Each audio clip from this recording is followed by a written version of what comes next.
Every mind that looks calm on the outside carries storms no one else can see. The people who seem the strongest during the day often fight the heaviest battles when the night comes, when the world finally gets quiet, when the phone stops buzzing, when the expectations fade. That's when the real thoughts show up, the ones you've pressed down, postponed, pushed aside, the fears that whisper, the regrets that pull, the pressure that sits on your chest like a stone. Not because you're broken, but because you've never been shown how to release what the day leaves behind. Most of us were taught to keep moving, to tough it out, to stay busy so we don't have to feel, to push our minds like machines and then wonder why they shut down. But deep inside you, there's another voice, a calmer one, a wiser one, a part of you that knows you don't need more noise. You need space, stillness, a quiet reset, not running away from life, but returning to yourself. The Stoics understood something people today often forget, that a peaceful mind is not an accident. It's a practice, a choice, a way of seeing the world without letting it swallow you whole. They believe that when you stop wrestling with your thoughts, they lose their power, that the mind becomes clear when you allow it to settle, and that even a few hours of true inner quiet can reshape the path you walk tomorrow. Tonight, that is what this journey is for. 4 hours of ancient wisdom carried into the silence of your sleep. 4 hours to let your mind loosen its grip on everything it's been holding. 4 hours to rebuild your inner world from a place of strength instead of fear. This is your reset, your recalibration, your return to yourself. Let the world fall away now. You're safe, you're here, and everything you need is already inside you. The night opens a doorway the day never gives you. A quiet shift where the mind stops running and starts revealing. Something inside you loosens, something softer rises, and in that gentle space between awareness and sleep, you can feel the first signs of a deeper turning, like the beginning of a long breath finally releasing after being held for too long. This is where the reset begins, where you learn that rest isn't only for the body, but for the part of you that has been carrying everything in silence. As the last pieces of the day fall away, you step into a place the Stoics once spoke of with deep respect. A hidden space inside every person. Not made of stone or strength in the physical sense, but built from clarity, calm, and an inner power that the world can't touch. They called it the inner citadel. It isn't a hiding place. It isn't where you escape life. It's the center of your mind that stays steady when everything else shifts. The core of you that remains whole no matter how loud the outside world becomes. Most people pass through life never realizing this inner fortress exists. But tonight, as your body drifts further into sleep, your mind finally has the silence it needs to reach it. Sleep doesn't weaken your mind. It frees it. When the muscles settle and the breath becomes gentle, the mind is released from the pressure of reacting, proving, performing. It turns inward, not out of fear, but out of wisdom. It steps into a quiet space where your thoughts soften, your worries shrink, and your inner voice becomes clear instead of scattered. As this deeper state takes hold, the mind begins sorting through the impressions of the day, not by forcing answers, but by letting the unnecessary fall away. The Stoics believed that during sleep, the mind naturally drops the noise it clings to when awake. Doubts that felt permanent begin to lose weight. Memories that once felt sharp start to smooth out. Stress that looped endlessly when the sun was up slowly untangles itself. Because inside the inner citadel, nothing false can stay.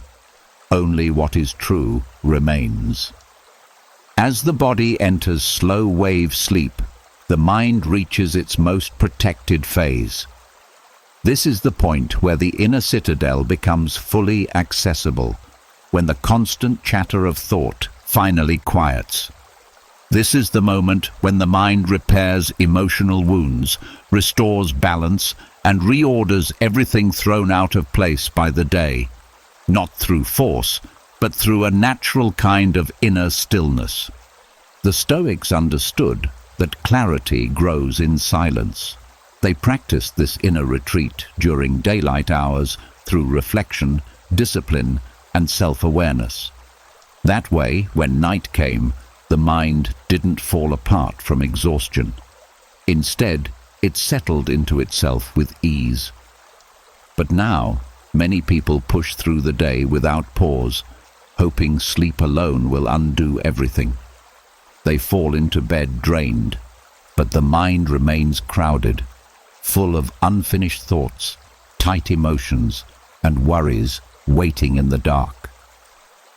When you learn to enter your inner citadel, even unconsciously, your nights shift. You stop dragging the weight of the day into your dreams.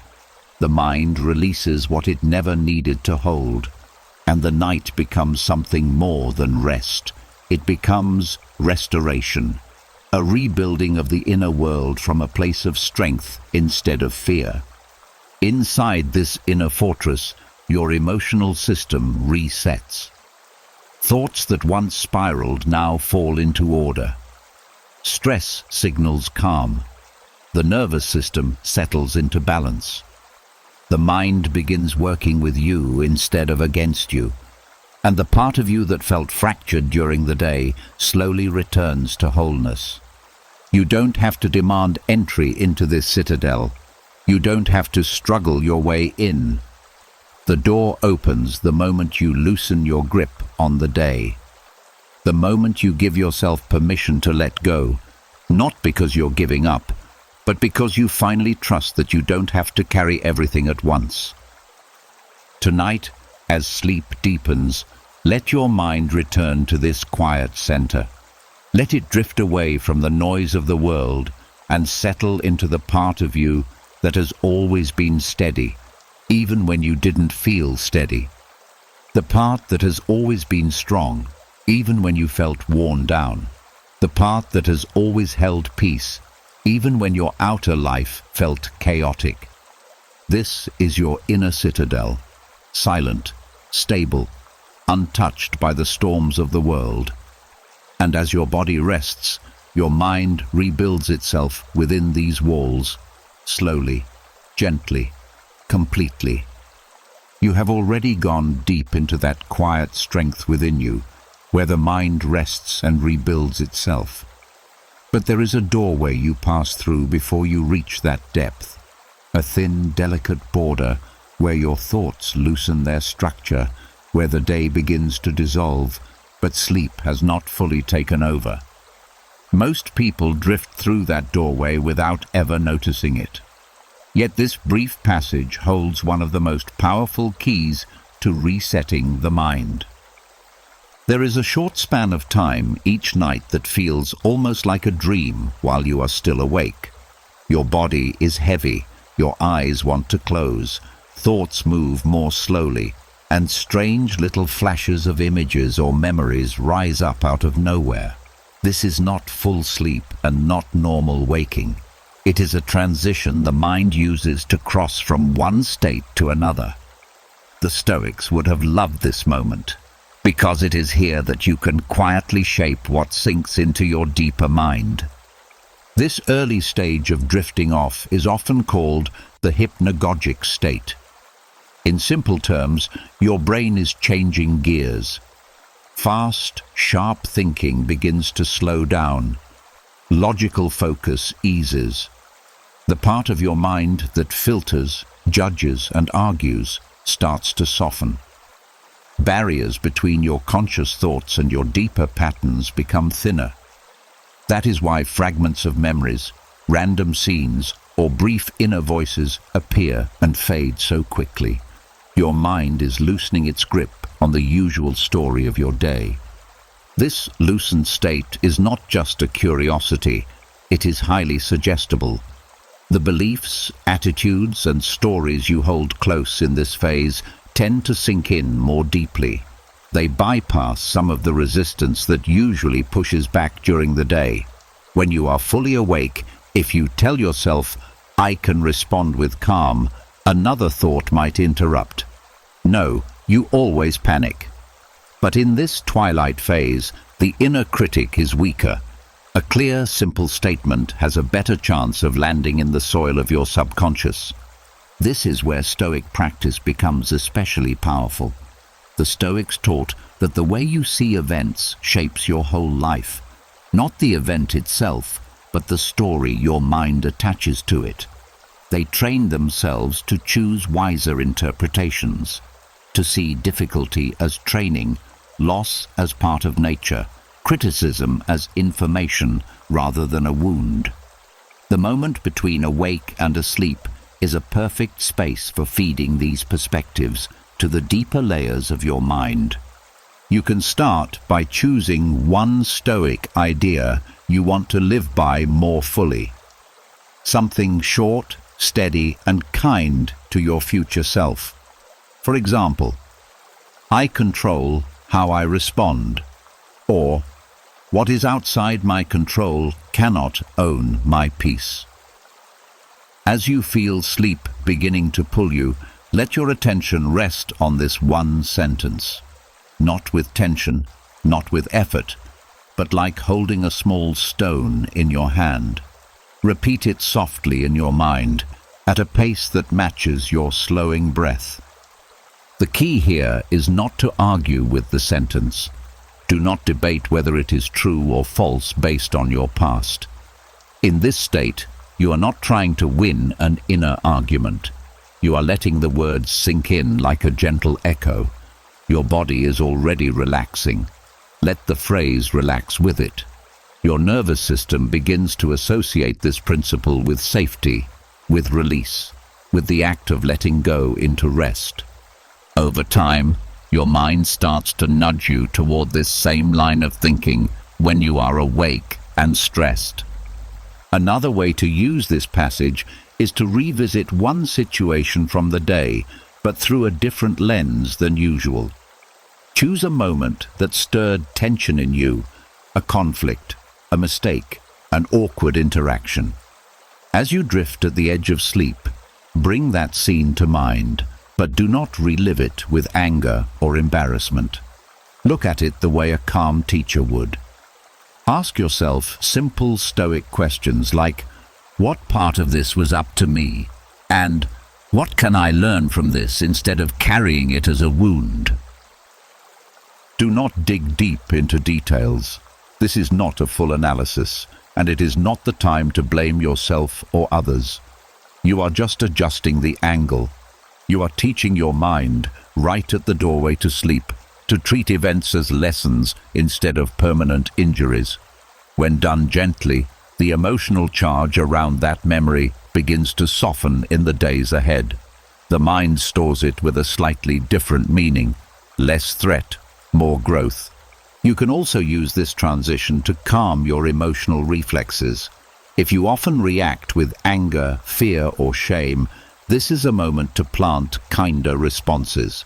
As you drift, hold a phrase like, "I give myself permission to pause before reacting," or "I can feel strong feelings without letting them rule me." When your body is relaxed and your thoughts are slow, these simple truths feel less forced.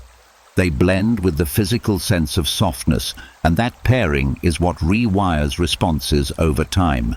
It is important to protect this state from noise that weakens you. Many people fill this window with screens, arguments, or anxious planning. They fall asleep with harsh words, stressful videos, or self-criticism as their last mental input. The mind takes these in as if they are instructions. If you fall asleep in a storm of fear, your subconscious spends the night reinforcing those links. The Stoic approach is different. Treat this phase with respect. Keep it clean. Keep it gentle. So as you reach this edge each night, you are not just drifting off. You are training your deeper mind. You are quietly teaching it what matters, what to release, and how to see the world with more steadiness. You do not need dramatic rituals. A few minutes of steady attention are enough. A single sentence repeated with sincerity is enough. A small shift in how you frame one memory from the day is enough. Over weeks and months, this nightly practice changes your baseline. You start noticing that you react with a bit more calm in tense moments, that harsh thoughts lose some of their bite, that you bounce back more quickly when something goes wrong. You do not feel brainwashed. You feel more like yourself, less controlled by old habits, more guided by chosen principles. This is hypnagogic Stoicism, not a mystical trick, but a conscious use of a natural state. A way of turning the quiet doorway between waking and sleep into a workshop for the soul. A place where your next day begins long before the sun rises, in the soft, subtle shaping of the beliefs you allow to sink in as you let go. The mind doesn't stop working when you fall asleep. It simply shifts roles. While the conscious part of you rests, another part steps forward, quieter, deeper, and far more honest. This inner process does not need your effort. It does not need your attention. It continues its work long after your thoughts have faded into silence. And this is where one of the most powerful Stoic transformations begins.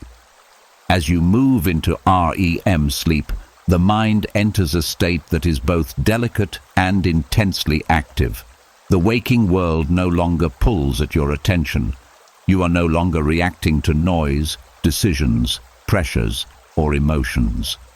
Barriers between memories soften, old patterns loosen, and the mind starts reorganizing itself. Not in random chaos, but in a natural search for meaning, coherence, and relief. The Stoics believed that true strength comes from shaping how you interpret events, not the events themselves. And during REM, the mind is more open to this kind of reshaping than at any other time. In waking life, thoughts are stubborn. They argue. They resist. When something upsets you, it attaches itself to your mind like a tight knot. The more you think about it, the tighter the knot becomes. During the day, your emotions fuse with your thoughts, creating heavy stories that feel absolute. But in REM sleep, the emotional pressure lightens. The knot softens. Your brain begins to revisit memories and thoughts, but with the intensity turned down, as if the sharp edges have been filed away. This creates the perfect conditions for reframing, the process of giving old experiences new meaning. The Stoics practiced reframing consciously.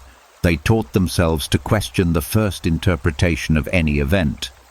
Is this truly harmful, or does it only feel that way? Is this a disaster, or is this a challenge I can learn from?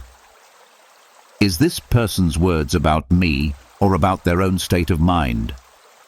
These weren't empty questions. They were mental tools that allowed them to separate emotion from reality. But what you consciously practice in the day becomes the material your mind automatically works with at night.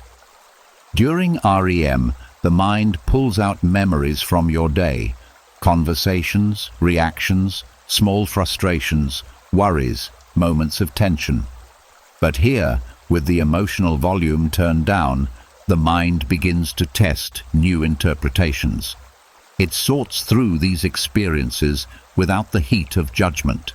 It asks simpler, cleaner questions beneath the surface. Was this really as threatening as it felt? Is this something I can let go? What can I understand now that I couldn't see in the moment? This is cognitive reframing happening without your conscious voice leading it.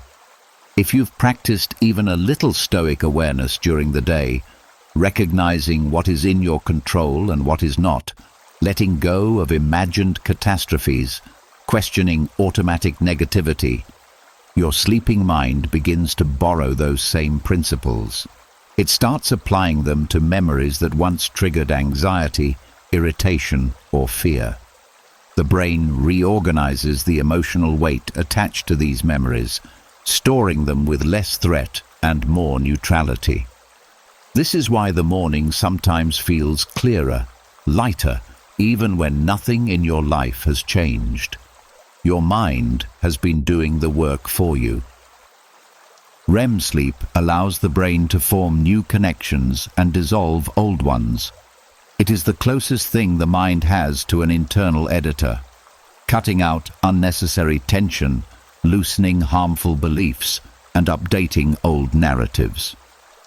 If your waking thoughts are filled with Stoic ideas, such as accepting what you cannot control, questioning emotional impulses, or viewing setbacks as training, these concepts become the templates your brain uses to reorganize your mental landscape at night. This isn't forced positivity. It isn't denial. It is the natural shifting of perspective that happens when the emotional charge softens enough for truth to come through. Stoicism doesn't erase the difficulty of events. It simply removes the unnecessary suffering you attach to them. REM sleep becomes the quiet workshop where this removal takes place. The mind looks back at recent experiences with fresh eyes, separating what matters from what doesn't. It stores the facts, tosses out distortions, and keeps the lessons while releasing the emotional clutter. This process also reduces the grip of automatic negative thoughts. During the day, these thoughts feel immediate and believable.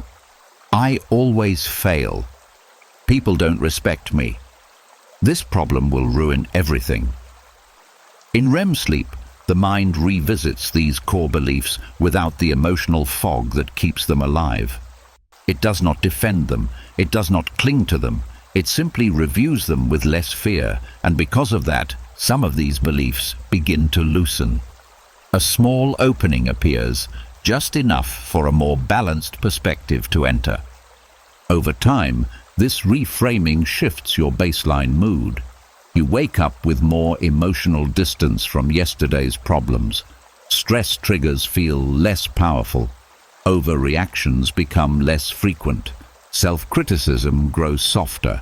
Confidence grows not because you force it, but because your subconscious is no longer reinforcing old wounds.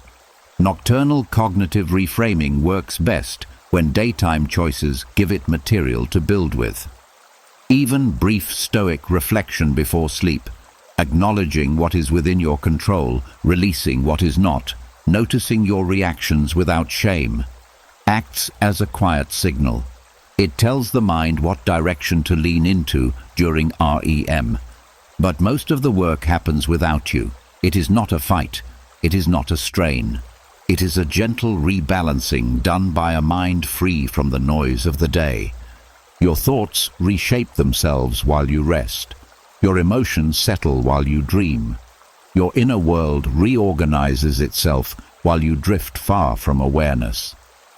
This is what the Stoics understood long before modern science. They knew the mind heals itself when given space, when freed from judgment, when allowed to reorder life's meanings from the inside out. And every night, in the quiet turning of REM sleep, that healing continues. The mind becomes quieter at night, but it does not forget what you carried through the day. Thoughts left unfinished, emotions left unprocessed, worries left unanswered. They linger in the background like open doors you meant to close.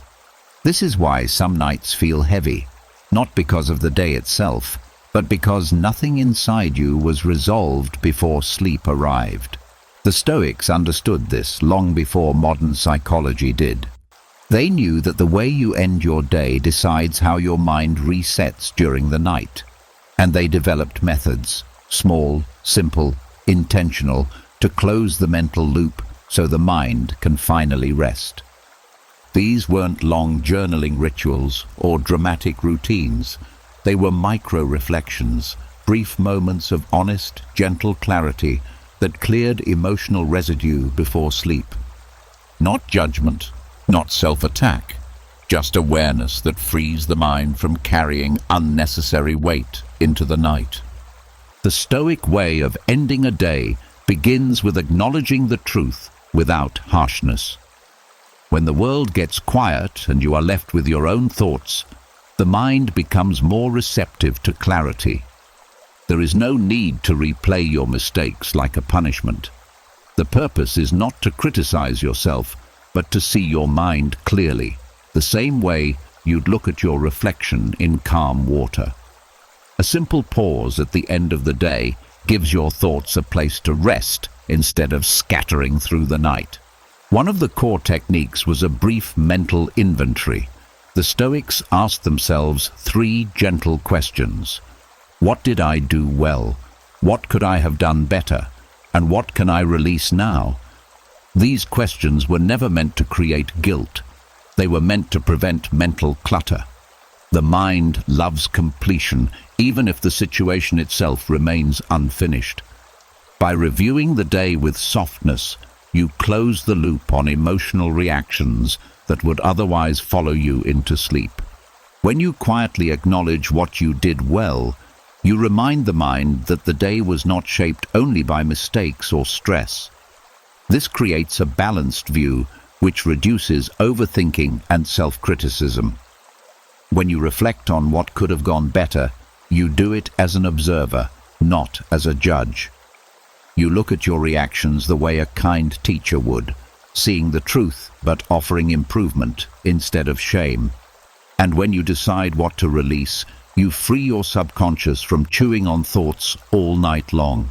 The mind relaxes because it feels seen, understood, and finished. Another rare Stoic technique was separating the self from the emotion of the moment. They ended their day by reminding themselves, "This feeling is not me, it is something passing through me." This small distinction protects the mind from carrying emotional storms into sleep.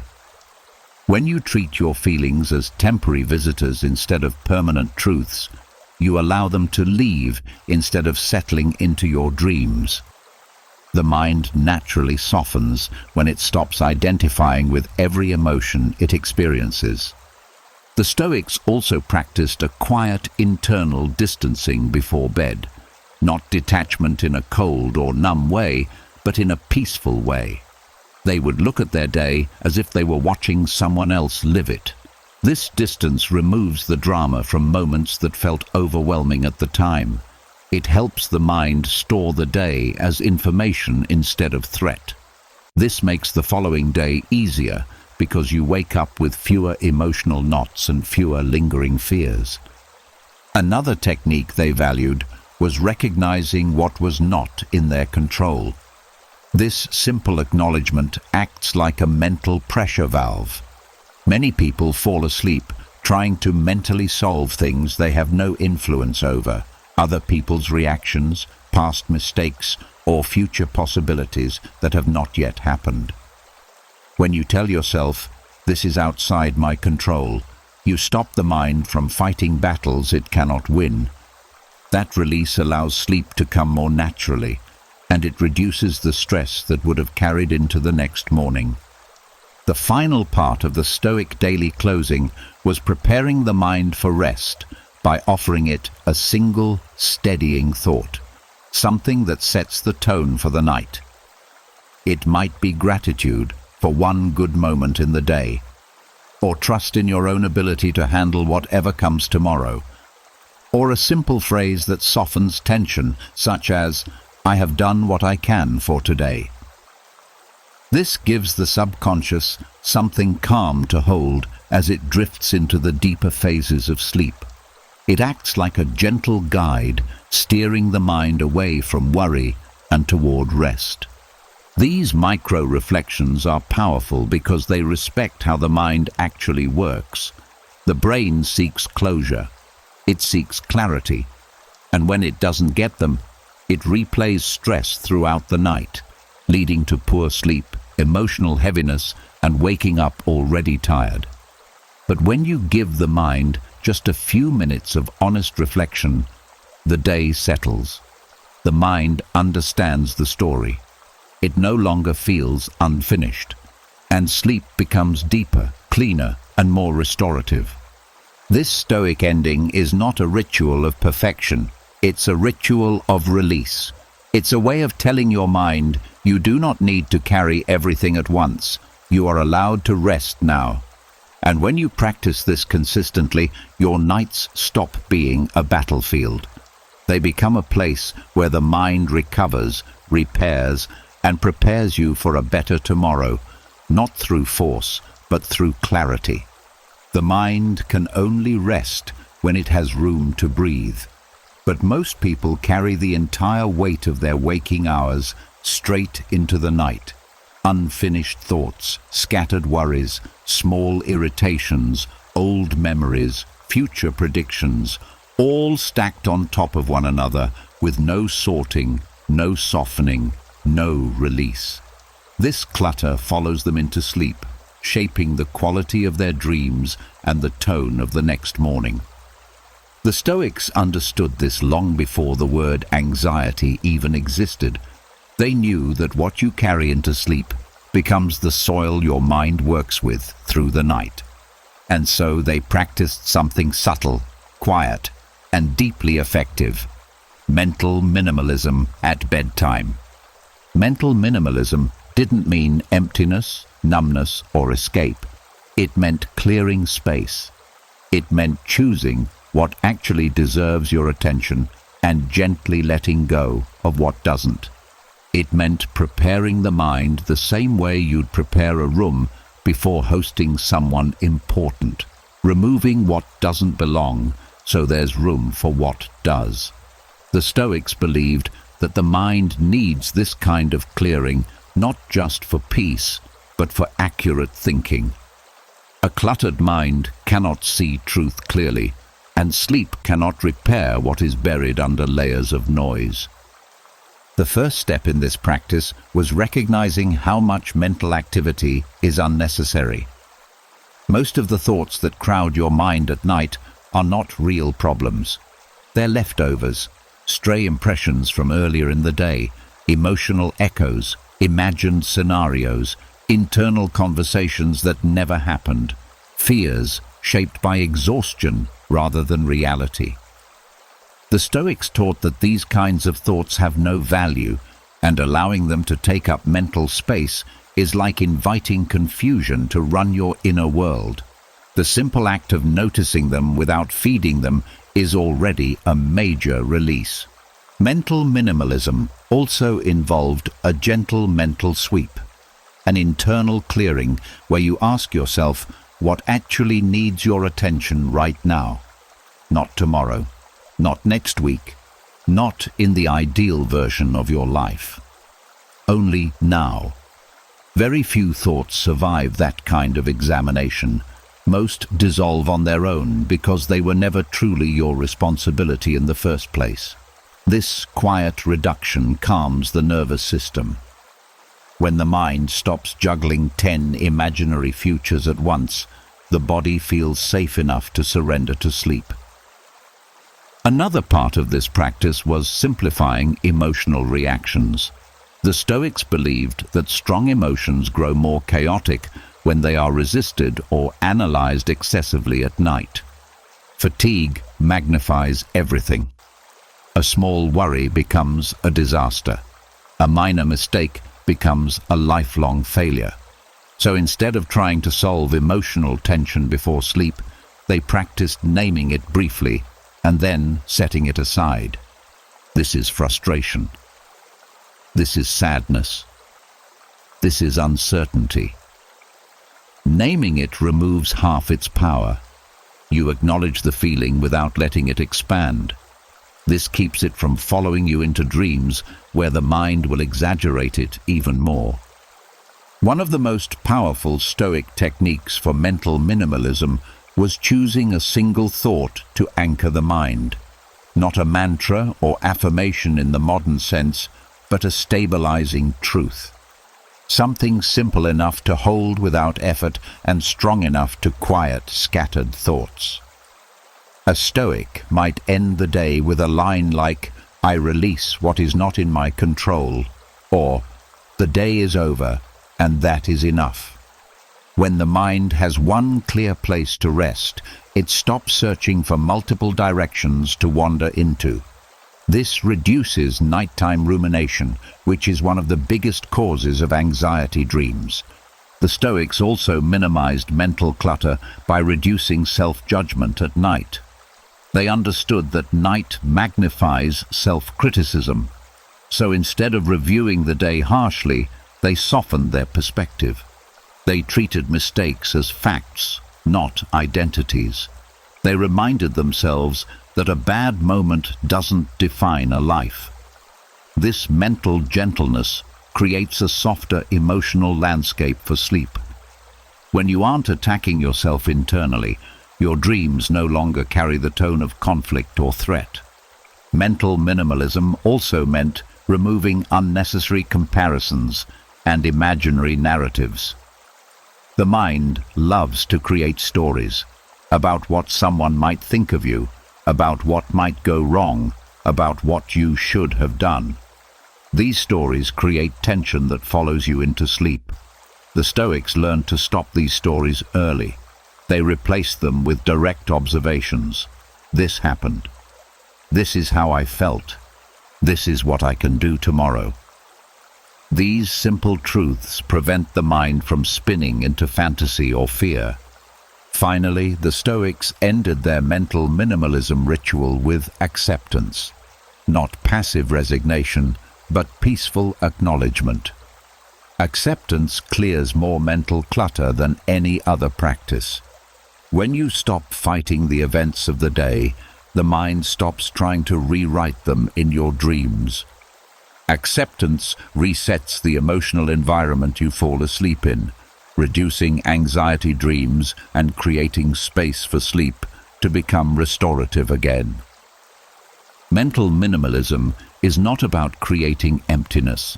It's about creating clarity. It's about refusing to carry unnecessary weight into the night. It's about giving your mind the space it needs to heal, organize, and reset. When your thoughts are lighter, your dreams become calmer. When your mind enters sleep without clutter, it wakes with more strength. And when you learn to end your day this way, the night becomes not a battlefield, but a refuge, a place where the mind can finally breathe. There is a quiet turning that happens in the world every evening. The light softens, the noise lowers, the pace slows. Nature begins its gentle descent into rest long before darkness fully arrives. But the human mind often refuses to follow. It continues running at daytime speed, clinging to responsibilities, replaying conversations, rushing through to-do lists, carrying the urgency of problems meant for another hour. The Stoics noticed this.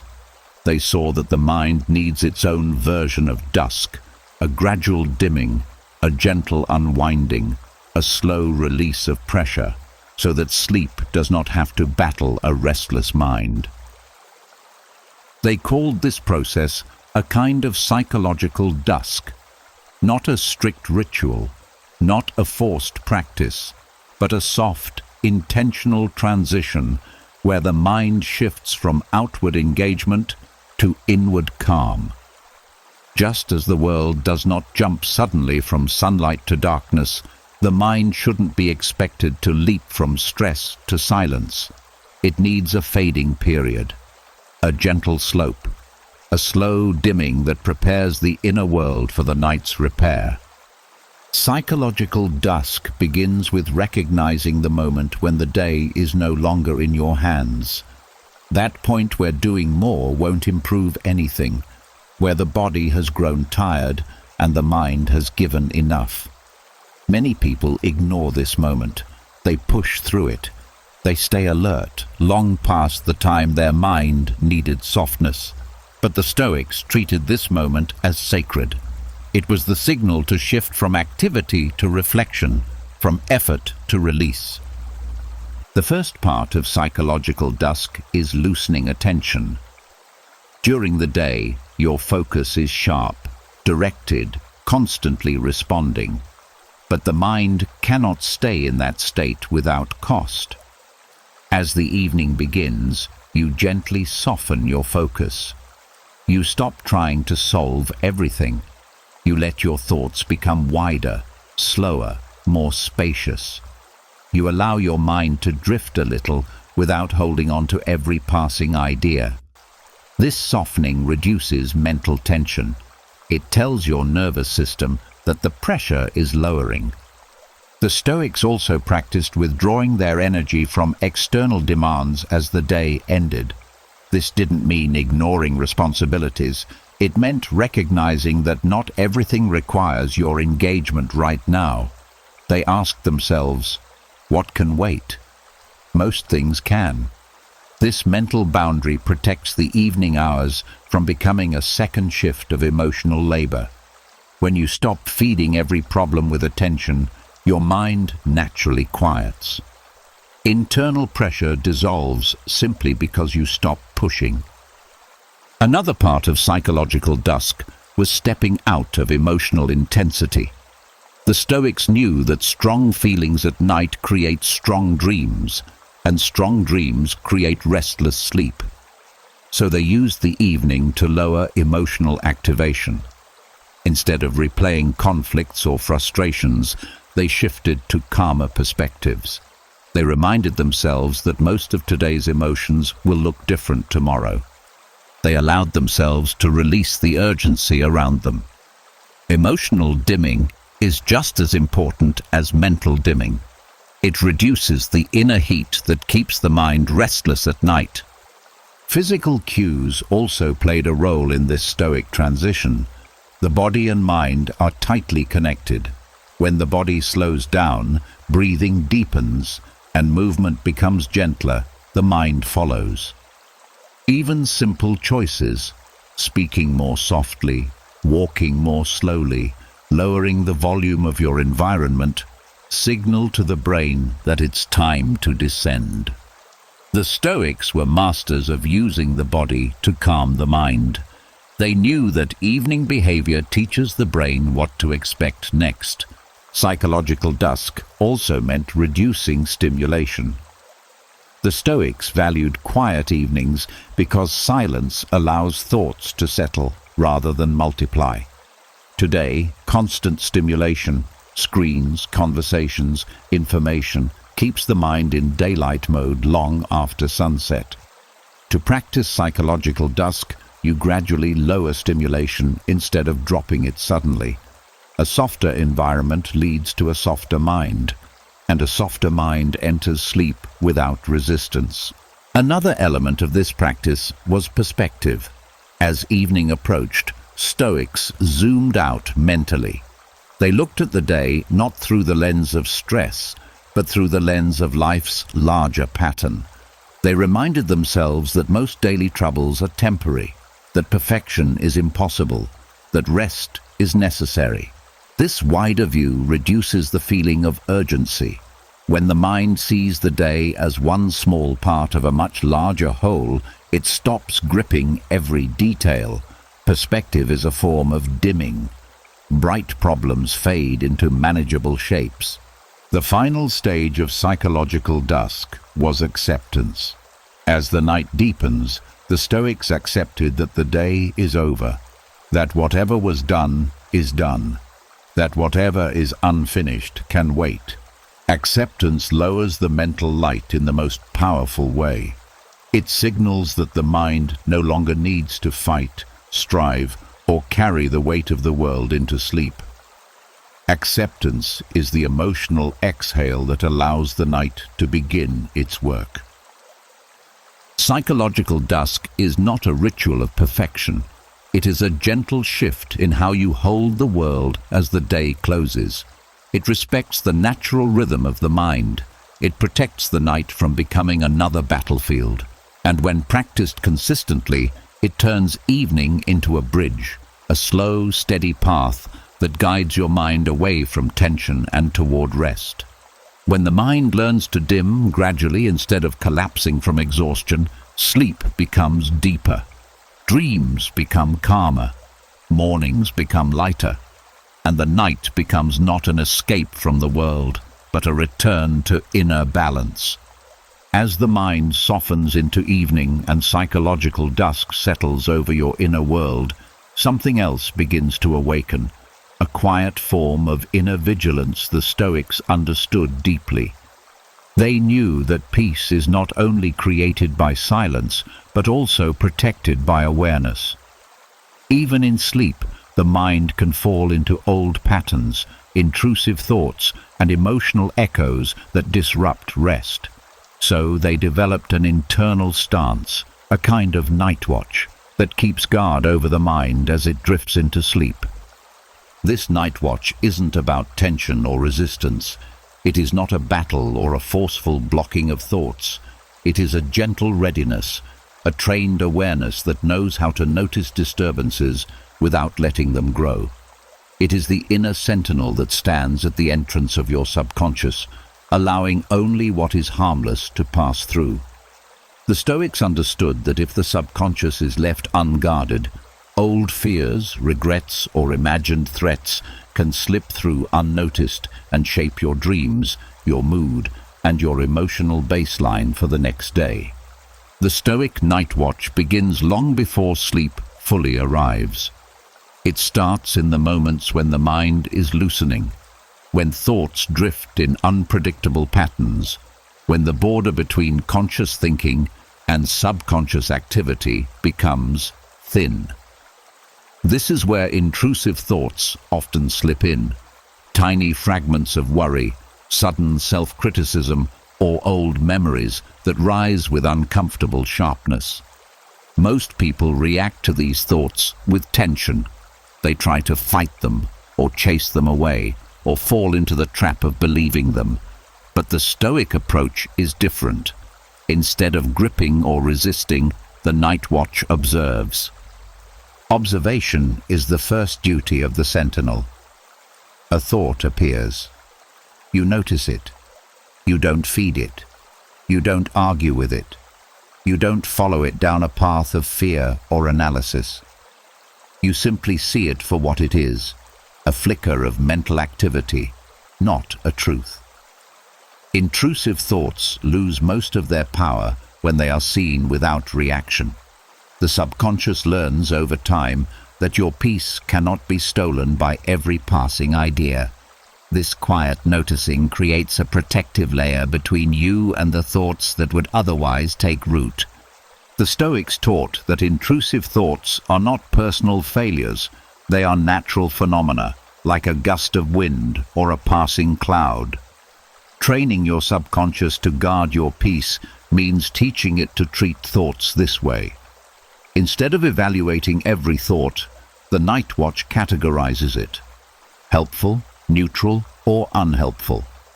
And anything unhelpful is allowed to pass without engagement. This is not suppression, it is clarity. Suppression pushes thoughts deeper. Clarity lets them fade on their own. Another part of the Stoic night watch is strengthening your inner posture. During the day, the mind often collapses under stress, criticism, or fear. That collapsed posture becomes a habit, and habits do not disappear at night. So the Stoics practiced holding themselves internally in a way that communicated steadiness to their subconscious. This meant reminding themselves of what they could control and what they could not. It meant releasing the illusion that every thought needs a response. It meant anchoring the mind in a calm inner confidence that says, I am safe, I am stable, thoughts cannot harm me. The subconscious listens to this posture.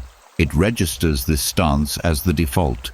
So when a disturbing thought tries to enter during sleep, the subconscious responds not with panic, but with distance. Intrusive thoughts are recognized as noise rather than threats. The night watch becomes a quiet filter, letting through only what contributes to peace or reflection, and letting the rest dissolve at the edge of awareness. The Stoics also trained their night watch by shaping the emotional tone they carried into sleep. If you end the day angry, stressed, or overwhelmed, the subconscious treats these emotions as unresolved tasks. It will bring them into your dreams, trying to solve them with imagery and emotional reenactment. This is how anxiety dreams are born. But if you enter sleep with acceptance, clarity, or a softened state of mind, your subconscious receives different instructions. It understands that the emotional work of the day has been completed or at least acknowledged. This gives the sentinel a stable environment to guard. It does not have to fight chaos. It only needs to maintain calm. Another element of the Stoic night watch is the creation of inner boundaries. Not rigid walls, but gentle lines that separate what belongs to you and what does not. Every night, people bring into sleep worries that don't originate from their own mind. Other people's expectations, imagined judgments, societal pressure. These foreign concerns enter the subconscious and shape the emotional landscape of the night. The Stoics countered this by returning before sleep to their own inner circle of responsibility. This is mine. This is not mine. The night watch uses these boundaries to filter what enters subconscious space. You keep only what aligns with your values. Everything else stays outside the gate. The final function of the Stoic night watch is transformation. Not only does it guard against harmful intrusion, it also gently redirects the mind toward healthier patterns. When an anxious thought arises, the sentinel does not fight it. It reframes it. It places it in a wider context. It gives it the tone of reason rather than fear. Over time, the subconscious begins to adopt these calmer interpretations as default. The night watch becomes not just a guard, but a teacher, guiding the mind toward clarity while you sleep. Training your subconscious to guard your peace is not a single night practice. It is a gradual shaping of the inner world, a re-education of the mind, a soft, steady strengthening of the part of you that watches your thoughts rather than being ruled by them. When the night watch becomes strong, your dreams become lighter, your rest becomes deeper, and your mornings begin with a sense of inner strength rather than emotional residue. Peace is not the absence of thoughts. It is the presence of a guardian within you, calm, patient, and wise, who knows how to let the mind rest even when thoughts appear. This is the Stoic night watch, and once awakened, it stands with you every night. As the inner sentinel settles into its quiet watch, something deeper begins to unfold. The mind slips further from waking logic and enters a softer landscape, one shaped by images, symbols, fragments of memory, and emotion. This is the territory of dreams. Most people drift through this realm without any guidance, carried by whatever thoughts or feelings have the strongest pull. But the Stoics understood something subtle. The mind does not stop thinking during dreams. Its thinking simply becomes symbolic. And if the waking mind trains itself in the principles of logos, reason, clarity, steadiness, those same principles begin shaping the dream world from within. A Stoic dream state is not about controlling dreams or forcing certain images.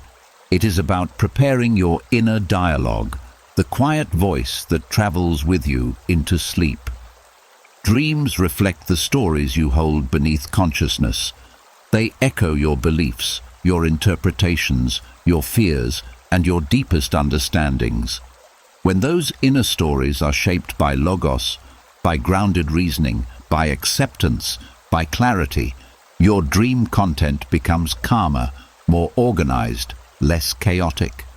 The symbolic language of your subconscious begins reflecting the steadiness you cultivate while awake. The first step in building a Stoic dream state is shaping the tone of your inner dialogue before sleep. Not with affirmations meant to manipulate the mind, but with reasoning that aligns with reality. Stoic reasoning is grounded. It does not exaggerate threats or inflate desires. When you end your day with clear thoughts such as, "I can only control my choices," or "the world is not my enemy," the subconscious translates these truths into the emotional atmosphere of your dreams. You enter the dream world with a stable foundation, and the symbols that arise are gentler because your internal voice is gentler. Dreams are influenced by emotional residue.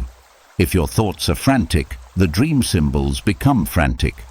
If your thoughts are steady, the dream symbols reflect steadiness. Stoic reasoning softens the emotional charge of events. It teaches the mind to separate what happened from how you interpret it. When this habit becomes familiar, your subconscious does the same during dreams. A stressful moment from your day might reappear, but it is processed instead of relived. The dream shifts from emotional repetition to quiet understanding. This is the subconscious applying logos in symbolic form. Another part of creating a Stoic dream state is training your inner narrator. Every person has an internal voice that comments on experiences, often without awareness. This voice follows you into sleep. If this narrator is critical, fearful, or chaotic, your dream scenes are infused with the same tone. But if your narrator has learned the Stoic qualities of calm observation and rational distance, it enters dreams as a guide rather than a critic. It doesn't interrupt dreams, it shapes them. It places symbolic events into a frame that feels less threatening and more meaningful. The Stoics valued inner dialogue as a tool for reshaping emotional patterns. They practiced speaking to themselves in ways that clarified rather than confused, steadied rather than stirred. This self-talk becomes the blueprint your subconscious uses at night. When a dream presents a symbol, like running, falling, losing something, searching, it is not the symbol itself that matters, but the interpretation your mind gives it. A Stoic mind interprets through clarity. Instead of reacting with fear, the subconscious asks, "What is this showing me?" It sees symbolic challenges as lessons, not threats. Dreams often merge unrelated memories or images. A Stoic trained subconscious does not treat these combinations as chaos. It treats them as information. It sorts through the emotional content, removing what is unnecessary, reinforcing what is true, and dissolving what no longer serves you. This is how Stoic thinking influences dream structure. It creates coherence. It creates meaning.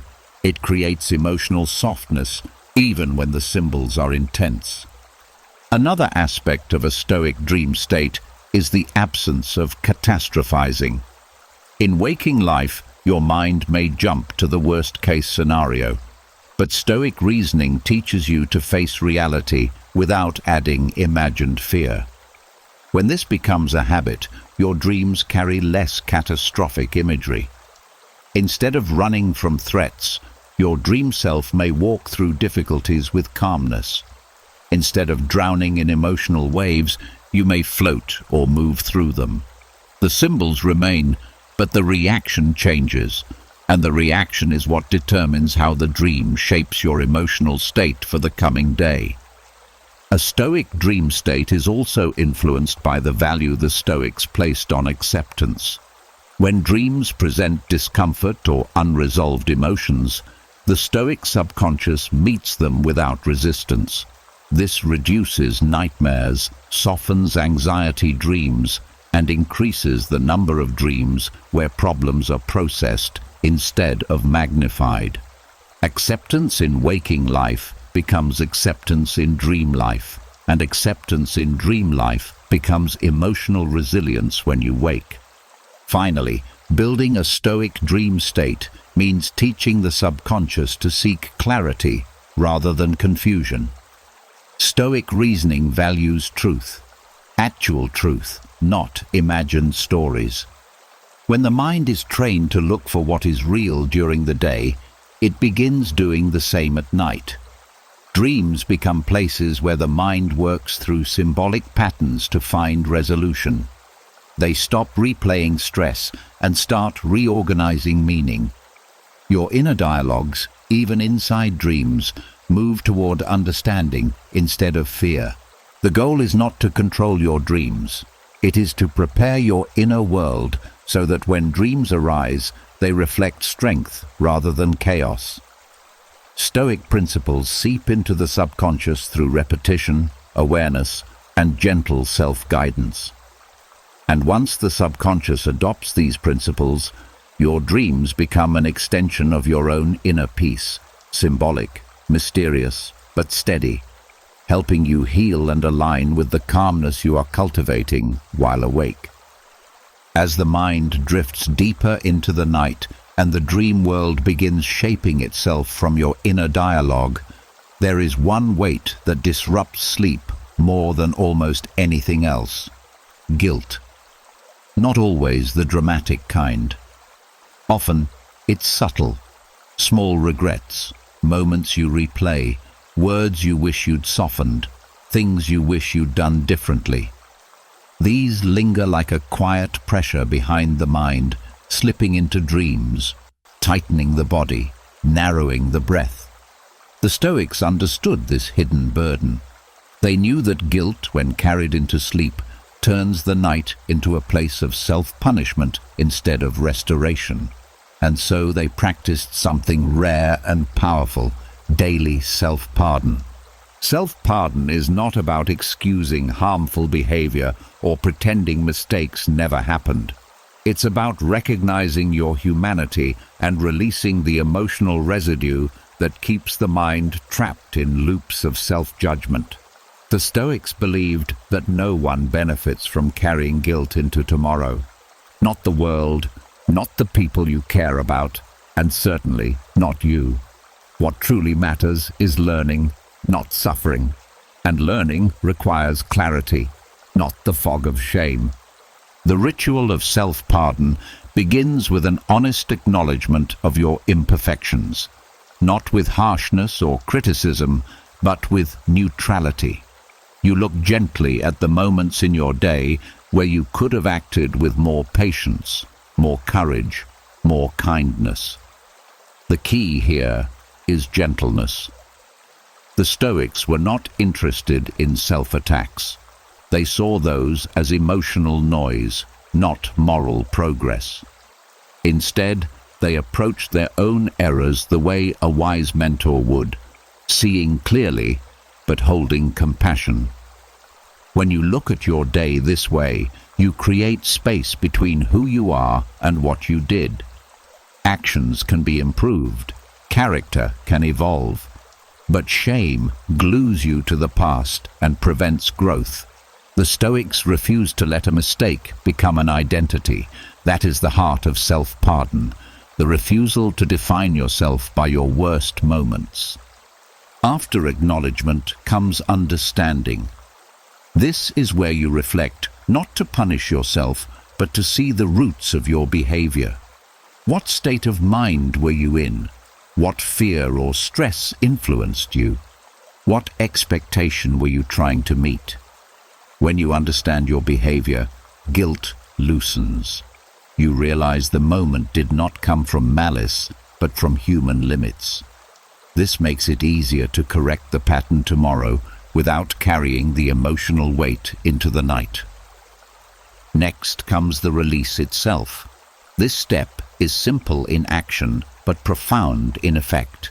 You say to yourself, in words or in intent, "I forgive myself for today." The Stoics didn't use this phrase as emotional decoration. They used it as a reset, a cleansing, a quiet closure. People often underestimate the power of saying the words aloud in their mind, but the subconscious responds strongly to direct statements. It releases its grip on guilt when the conscious mind gives it permission to let go. Self-pardon also involves recognizing that tomorrow is an opportunity, not a punishment. Many people fall asleep under the weight of their mistakes, expecting the next day to be a continuation of the same emotional burden. The Stoics did the opposite.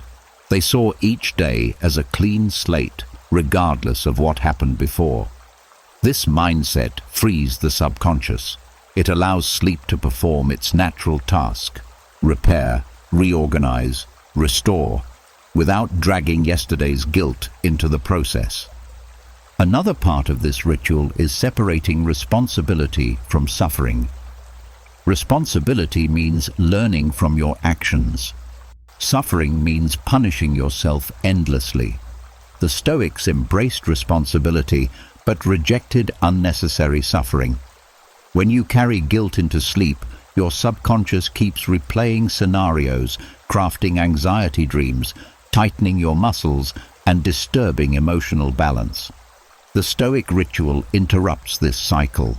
It tells the mind, the lesson has been taken, the pain can be released. Self-pardon also creates emotional room for self-respect. If you go to bed thinking you are a failure or a disappointment, your dreams will echo that tone.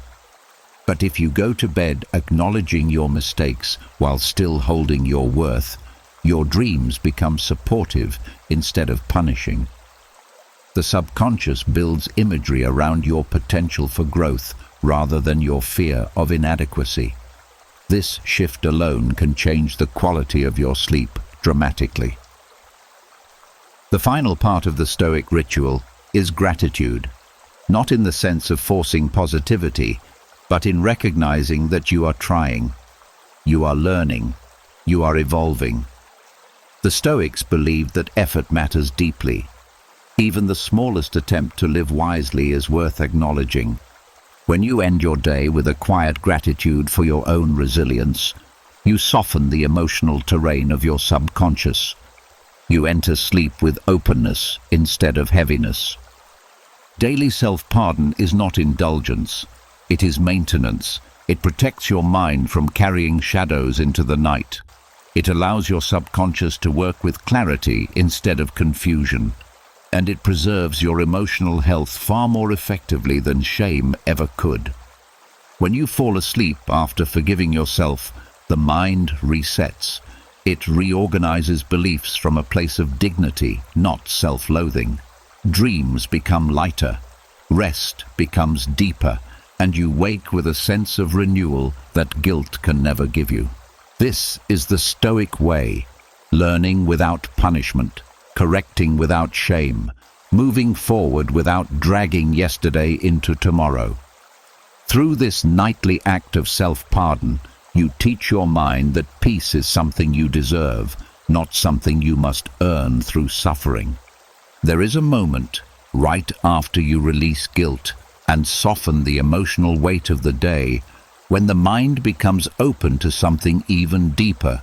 The body begins to speak. The breath becomes the bridge between the thinking world and the feeling world. And this is where the Stoics held one of their most underrated practices, using breath as a direct path into calm, clarity, and nervous system reset. Not mystical, not dramatic, but deeply human. They knew that the way you breathe determines the way you think, and the way you think determines the way you sleep. The Stoics understood the breath long before science explained its power. They noticed that when the breath is rapid, shallow, or held tightly in the chest, the mind becomes restless and reactive. Worries intensify, thoughts become sharp, emotions rise. But when the breath deepens and slows, When the exhale becomes longer than the inhale, the body shifts into a state of calm. The heart rate drops, muscles loosen, the nervous system switches out of defense and into restoration. This shift is the essence of the parasympathetic response, the biological state that allows genuine rest. At the center of the Stoic approach to breathing was simplicity. They didn't use complex patterns or forced techniques. They believed the breath should feel natural, steady, and easy. The first step was awareness, just noticing the breath without trying to improve it. That alone begins to soften the edges of stress. When you observe your breathing without judgment, your mind stops gripping the day. It becomes present. The simple act of noticing creates space. Once awareness settles in, the Stoic breath moves into gentle lengthening. Not inhaling forcefully, not holding the breath, but allowing the exhale to stretch. The body interprets a long exhale as safety. This is ancient biology. Threat requires quick breathing. Safety allows slow release. The Stoics didn't know the scientific explanation, but they understood the effect. A long, steady exhale sends a message to the mind. You are safe enough to let go. This breath has a rhythm that mirrors waves withdrawing from shore. Inhale soft and steady. Exhale a little longer, like a quiet unspooling of tension. Each exhale removes a layer of mental noise. Each release lowers the intensity of the day. This rhythm activates the parasympathetic nervous system without effort. It tells the body to repair. It tells the mind to soften. It tells the subconscious that it can leave the alert state and move into healing mode.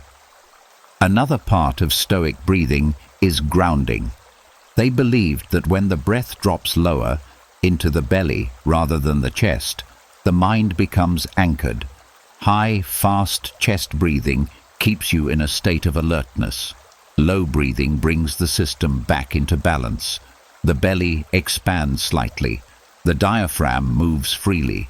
The body enters its natural rhythm rather than the frantic pace created by modern stress. This grounding breath supports emotional stability. When the breath is low and calm, emotions lose their intensity. They stop spiraling. They pass like weather, not storms. The Stoics also used breath to loosen internal resistance. When a difficult thought or feeling appeared, they didn't fight it. They breathed into it. Slow, steady breathing tells the nervous system that discomfort is tolerable, that you do not need to panic, that you can face what you feel without being overwhelmed.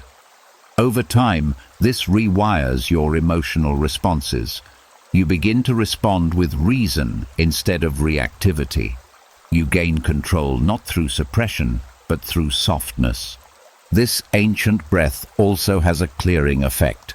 With every controlled exhale, the mind releases small accumulations of tension, half-formed worries, tensions in the shoulders, leftover adrenaline. The nervous system does not cling to these sensations when the breath signals safety. This clearing prepares the subconscious for deeper, calmer sleep. It prevents the mind from carrying stress residues into dreams or morning moods. The Stoic breath creates silence inside the body, not an empty silence, but a peaceful one. The heartbeat steadies, the thoughts slow, the muscles unclench. This state becomes the doorway to sleep, but more importantly, it becomes the doorway to a calmer existence. You stop entering sleep as a person under pressure. You enter as someone aligned, grounded, and steady. One of the most powerful aspects of the Stoic breath is consistency. It is not meant to be used only when things are overwhelming. The Stoics breathed this way throughout the day, during reflection, during moments of indecision, during emotional challenges. By the time they reached night, The nervous system already recognized the pattern. It slipped easily into calm. Their bodies trusted the breath. Their minds trusted the rhythm. And trust is the foundation of deep rest. This breath is not simply a relaxation tool. It is a way of teaching your entire being that peace is available, that clarity is accessible, that calm exists within you, waiting to be activated. The breath is the key. As the parasympathetic system awakens, the mind drops into the present moment. Thoughts loosen, emotions soften. The day dissolves. The body enters its natural state of repair, and you drift into sleep, carrying not the chaos of the world, but the steadiness of your own rhythm. This is the Stoic breath, not a technique of control, but a method of release, a way of returning to yourself, a way of entering sleep with the peace you deserve. There comes a point in the night when even the breath is not enough to quiet the mind, when the body is tired, but the thoughts keep circling, when sleep feels close but refuses to arrive. This is where many people fall into the same trap. They begin to try to sleep. They strain. They worry about the time. They fear the morning. They force the mind to quiet down, not realizing that forcing is the very thing keeping them awake.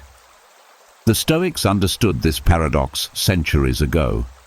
They knew that the more you chase sleep, the more it runs from you, and so they turned to one of their most powerful tools, detachment. Stoic detachment is often misunderstood.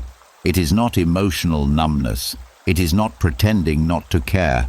It is the ability to loosen your grip on what you cannot control. Chronic insomnia thrives on control. It feeds on fear. It grows stronger when you fight it.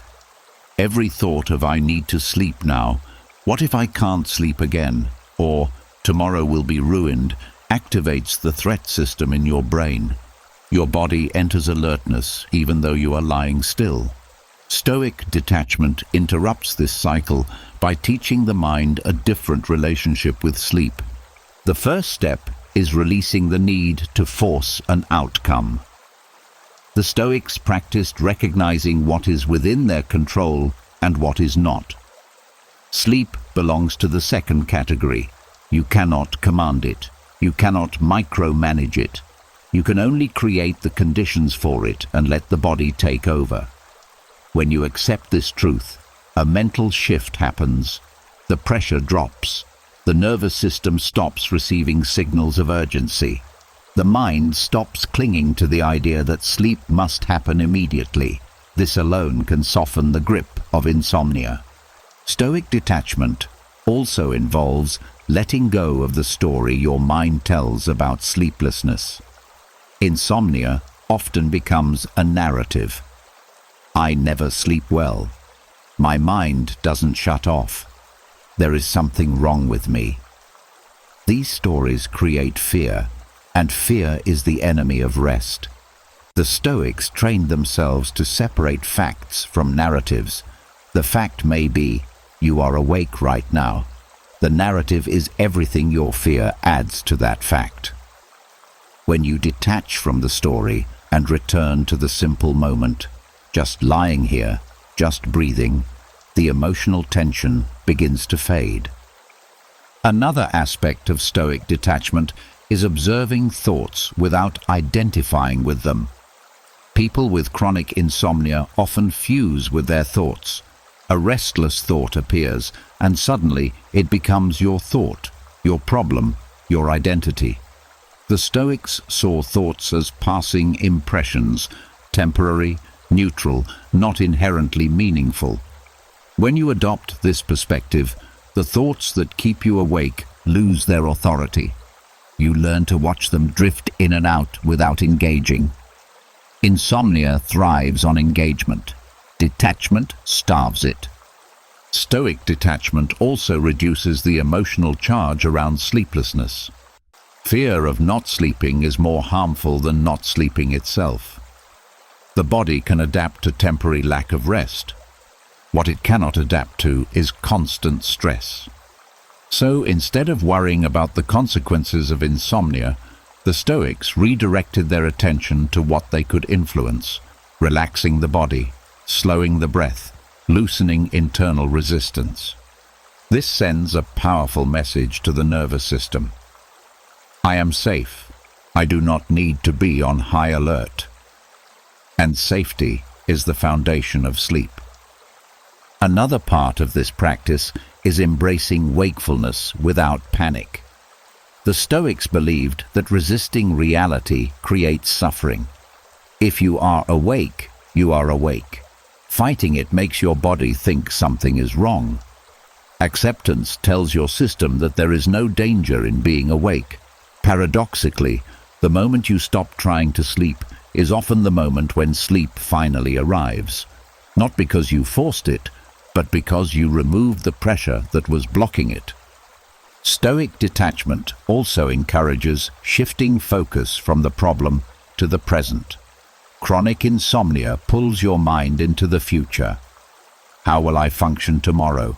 Or into the past. Why can't I ever sleep like I used to? The Stoics returned again and again to the present moment. They understood that peace is found only here. When you bring your awareness to the present, your breath, your body, the softness of the night, you disconnect from the anxiety loops that fuel insomnia. The mind quiets because it no longer has anywhere else to run. Detachment also brings compassion. Instead of blaming yourself for being awake, you acknowledge that your mind is trying its best to protect you. Insomnia is often a sign that the mind has been carrying too much for too long. Stoic detachment allows you to release the pressure without judgment. It says, I do not need to fight myself. This inner gentleness reduces the emotional tension that keeps the brain alert. The more compassion you bring into your night, the easier it becomes for your nervous system to shift out of defense and into rest. Finally, Stoic detachment reframes sleeplessness itself. Instead of seeing the night as an enemy, you see it as neutral. Instead of seeing wakefulness as failure, you see it as temporary. Instead of seeing sleep as something you must chase, you see it as something that arrives when conditions are right. Detachment gives the mind space to soften, the body space to settle, and the subconscious space to stop interpreting wakefulness as a crisis. Chronic insomnia begins in fear and ends in release. The Stoics knew that letting go is not weakness, it is wisdom. When you stop gripping the night with anxious hands, the night stops gripping you back. And in that openness, sleep finds its way naturally. Through detachment, you teach your mind the most healing message of all. You do not need to fight to rest, you only need to allow. The mind cannot rest when the day feels unfinished. Chaos doesn't stay in the daylight. It follows you into the night. It twists itself into tight thoughts, restless dreams, and a sense of being mentally overloaded. The Stoics understood this deeply, and among them, Seneca had one of the most practical methods for transforming daily disorder into psychological clarity, the two-ledger method. A simple ritual, but powerful enough to reorganize the mind before sleep. This method wasn't about perfection or harsh analysis. It wasn't about listing every mistake or obsessing over productivity. It was about restoring balance. Seneca believed the mind becomes tangled when it holds too much unprocessed experience. Thoughts pile up. Emotions weave into knots. Worries spread into places they don't belong. The brain becomes a crowded room with no space to move. The two-ledger method was his way of clearing that room gently each night. The practice begins with separation. Seneca divided the events of the day into two categories. Not moral labels, not judgments, but simple clarity. He kept two inner ledgers, one for what aligned with his values, and one for what pulled him away from them. Not good versus bad, but steady versus unsteady. Awareness versus impulse. Wisdom versus habit. This separation alone brings order. When you categorize your experiences, they no longer swirl together as a confusing emotional mass. They become understandable. One ledger held the moments where he acted with calm, courage, patience, or reason. These were the choices that reflected the person he wanted to be. The mind often forgets these moments, focusing instead on errors. But acknowledging them restores balance. It shows that the day wasn't defined only by chaos. It reminds you of your strengths, your small victories, your quiet patience. This protects your mind from falling into the trap of only remembering what went wrong. The other ledger held the moments where he faltered, not as condemnation, but as information. Instances where impatience rose too quickly, where fear influenced decisions, where anger shaped reactions, where distraction pulled him off course. These entries were not emotional punishments, they were observations. Seneca saw them like a scientist examining patterns. The purpose was clarity, not guilt. When you record your missteps without shame, the mind releases them. They no longer need to linger in the subconscious demanding attention. This separation creates a powerful psychological effect. It untangles emotional clutter. When chaos is named and placed in the correct ledger, it stops overwhelming the mind. Thoughts that felt heavy become manageable. Moments that felt tangled become understandable. Confusion turns into structure, and the subconscious receives a signal that the day has been processed, that nothing is left unresolved. Seneca's method also strengthens self-awareness. When you look at your day with this dual structure, patterns begin to reveal themselves. You start to notice what triggers your unsteady moments. You see which situations bring out your best. You identify where you're growing and where you're resisting growth. This awareness prevents the same chaotic loops from repeating endlessly, because the mind learns from what it sees clearly. But the most healing part of the two-ledger method is what comes after the review: release. Once the day is organized into order, Seneca allowed himself to let the entire day go. Both ledgers, both sides. He didn't carry pride from the steady moments or shame from the unsteady ones. He used the review to create clarity, not identity. Afterward, the mind was allowed to rest. This act of release is what truly closed the psychological loop. The subconscious responds strongly to closure. When the mind has reviewed the day with honesty, acknowledged its steady and unsteady moments, and placed everything in its rightful category, there is nothing left to replay at night. No unfinished thoughts, no unresolved emotions, no mental confusion trying to sort itself out through dreams. The brain can shift from processing to restoration. This method also reduces nighttime anxiety by giving the mind a sense of completion. Many people lie awake because their thoughts feel scattered, but when the day has been sorted, the mind no longer feels the need to untangle itself in the dark. It can enter sleep with openness instead of tension, and dreams become calmer because the subconscious is no longer trying to interpret chaos. Another deeper effect of this practice is emotional neutrality. When you review your day in this balanced way, you stop exaggerating your failures and minimizing your progress. You see yourself with accuracy instead of fear or ego. This neutrality is the heart of Stoic peace. When you treat yourself as a human being rather than a judge or a prisoner, your mind rests. The nervous system stops bracing. The heart slows.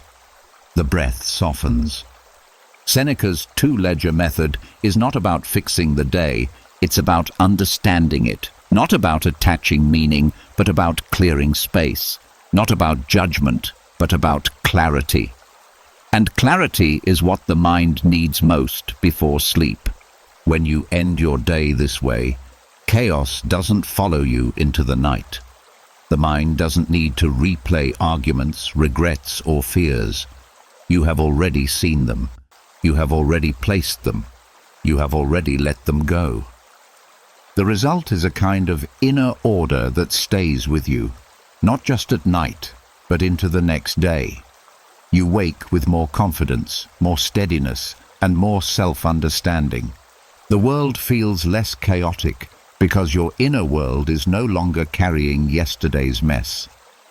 This is the quiet power of Seneca's method, turning the day's chaos into order and letting the mind enter sleep clean, grounded, and at peace. There is a point in the evening when the mind becomes raw. The day has worn you down, your defenses are lower, and every emotion that didn't get your attention earlier begins to surface. Irritation, worry, disappointment, self-doubt, old frustrations that suddenly feel fresh again. This is the hour when emotions become louder than they were during the day, because nothing else is competing for space. The Stoics understood this late-night vulnerability. They knew that reacting to emotions at night only magnifies them, feeding them with tiredness and exaggeration.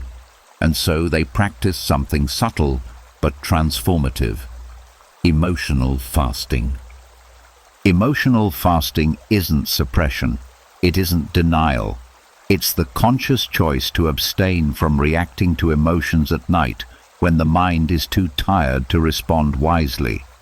Just as the body sometimes needs a break from constant digestion, the mind sometimes needs a break from constant emotional engagement.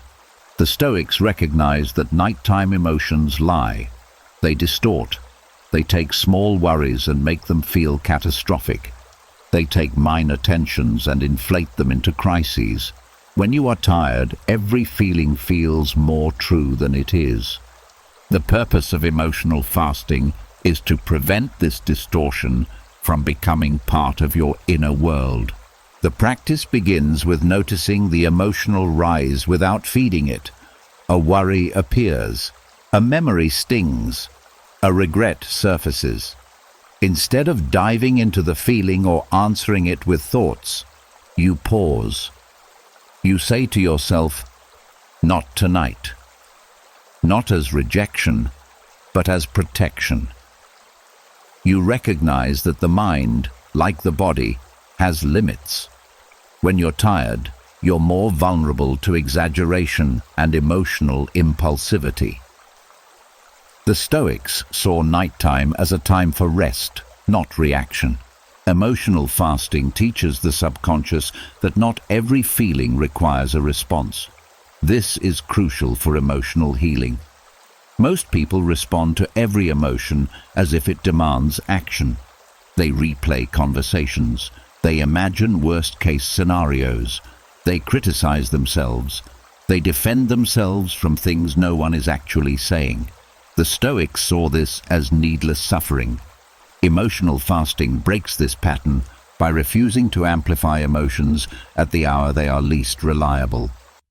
Another part of this practice is understanding that nighttime emotions are often misinterpretations of fatigue. When the body is tired, stress hormones linger. When the mind is tired, perspective narrows. Problems feel heavier because you don't have the strength to hold them lightly. Emotional fasting gives your tired brain permission to step back. It says, "I will look at this with fresh eyes tomorrow." That small delay often dissolves problems that seemed enormous the night before. The Stoics approached emotions with the same neutrality they applied to thoughts. Emotions were not enemies, they were signals, information, but not all signals need immediate action. Emotional fasting is about timing. It is choosing not to engage in emotional conversations with yourself when your mind is least capable of rational response. It is saving the work for a time when you can grow from it instead of being overwhelmed by it. Another element of emotional fasting is physical stillness. The Stoics noticed that the body influences emotional reactivity. When you pace, fidget, or tense your muscles, the mind assumes something is wrong. When you become still, emotions lose energy. Your nervous system shifts out of alertness. This stillness is a form of emotional abstinence. Your body communicates to your mind, "We are not acting on this feeling tonight." Emotional fasting also involves removing unnecessary stimulation. At night, people often reach for distractions, screens, conversations, food, because emotions feel uncomfortable. The Stoics understood that distraction doesn't heal anything. It just stretches the emotional tension into your dreams. Emotional fasting means choosing calm over stimulation, softening the lighting, quieting the space, letting the mind settle naturally. When the external world quiets, the internal world follows. But the heart of emotional fasting is compassion, not control. The Stoics did not punish themselves for feeling. They simply refused to spiral. They held their emotions with a kind of gentle distance. "This feeling exists," they would say, "but I do not have to react to it." They allowed emotions to float in and out like weather without attaching to them. Over time, this practice trains the subconscious to stop treating emotions like emergencies. Another powerful effect of emotional fasting is the impact on dreams. When you refrain from reacting emotionally at night, your subconscious receives fewer emotional imprints to process. Dreams become less chaotic, less anxious, less filled with scenarios where you are running from something or trying to fix something. The mind spends the night restoring instead of replaying. The emotional layer of your sleep becomes calmer because you didn't feed emotional storms before drifting off. Emotional fasting also protects relationships. Most disagreements, most misunderstandings, most regrets are born from words said at night, when fatigue sharpens emotion and dulls patience. The Stoics avoided emotional conversations after dusk, not because they avoided conflict, but because they understood that clarity doesn't live in tired minds. They saved important discussions for daylight, when their reasoning was strongest. The final part of emotional fasting is acceptance. You acknowledge that emotions will rise, and you accept their presence without resistance. You don't push them away, you simply don't engage. This acceptance diffuses the emotional charge. It allows the mind to rest without fighting itself. Through this nightly abstinence, the subconscious begins to learn a profound truth. Feelings do not control you. You choose when to respond. You choose when to let go. You choose when to rest. Emotional fasting is a quiet, powerful form of inner discipline. It preserves your peace when your mind is most vulnerable. It protects your dreams from emotional overflow. It allows sleep to be healing instead of chaotic.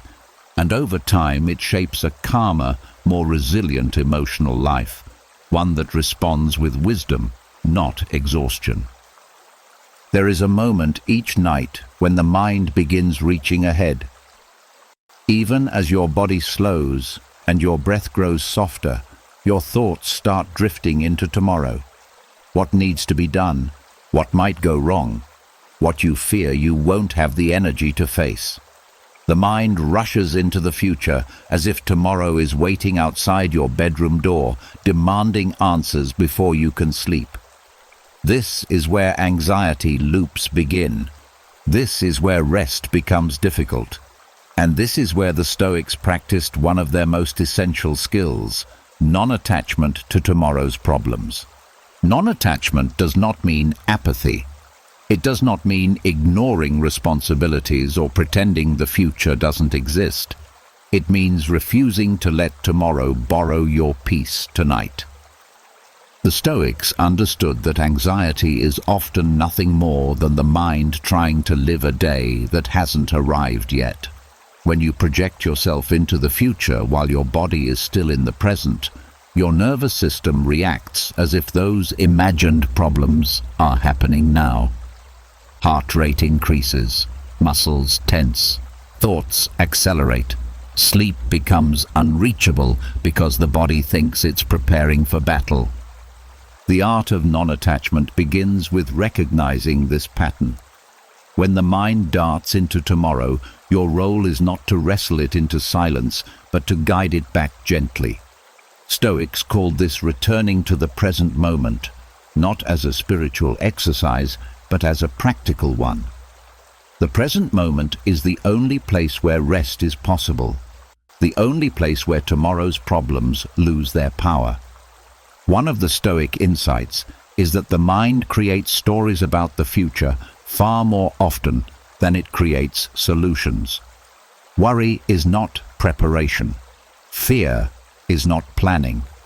Running disaster scenarios at night does not make you stronger. It makes you exhausted. The Stoics refused to indulge in this kind of mental rehearsal. They believed that tomorrow will demand its own clarity, and that clarity cannot come from a fatigued mind. So they practiced the discipline of postponement, intentionally saving tomorrow's thinking for tomorrow's strength. This postponement is not avoidance, it is wisdom. It acknowledges that nighttime fear is distorted fear. When you are tired, small problems feel large, uncertainties feel threatening, and possibilities look like dangers. The Stoics treated nighttime worries as unreliable messengers. They understood that a tired brain is not a truthful narrator. By choosing not to react to future-oriented fear at night, they prevented those distortions from shaping their beliefs or stealing their rest. Another part of non-attachment is recognizing the boundary of control. Tomorrow's challenges belong to a future version of you, a version who will be more rested, more stable, more capable. The Stoics separated the self of tonight from the self of tomorrow. They reminded themselves, I cannot solve tomorrow's problems with today's energy. This isn't defeat, it's alignment. It teaches the mind that its only task right now is to rest. Stoic non-attachment also involves reducing mental predictions. Anxiety feeds on what if. The mind creates endless futures. What if this happens? What if that fails? What if I can't handle it? The Stoics replaced this spiral with something grounding. I will face what comes when it comes. This shifts the mind from panic to capability. It stops the loop and reminds the subconscious of your resilience. The future becomes something you will meet, not something you must fear. Another layer of this practice is emotional separation. Nighttime anxiety often blends feelings with predictions. You don't just think something might go wrong, you feel it as if it already has. Stoic non-attachment breaks this connection.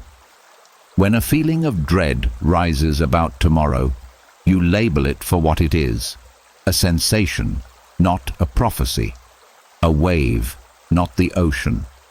This labeling prevents emotions from turning into forecasts and stops your subconscious from treating imagined outcomes as real. The Stoics also practiced trust, not blind optimism, but trust in their own ability to respond. They didn't need to foresee the future to feel prepared for it. They knew that strength doesn't come from predicting every outcome. It comes from knowing you can adapt to whatever outcome appears. This quiet confidence dissolves the need to solve problems prematurely. It allows the mind to step out of the future and settle into the refuge of the present. Another technique they used was a mental closing of the day.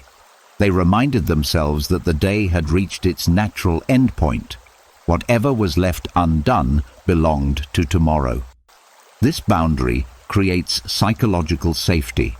It gives the subconscious permission to stop running simulations and start healing.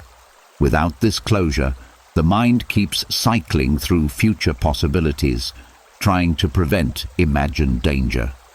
Non-attachment to tomorrow's problems is a form of emotional generosity toward yourself. It gives you the space to rest without guilt. It protects your sleep from unnecessary tension. And most importantly, it teaches the subconscious a powerful truth. Rest is not earned by solving everything.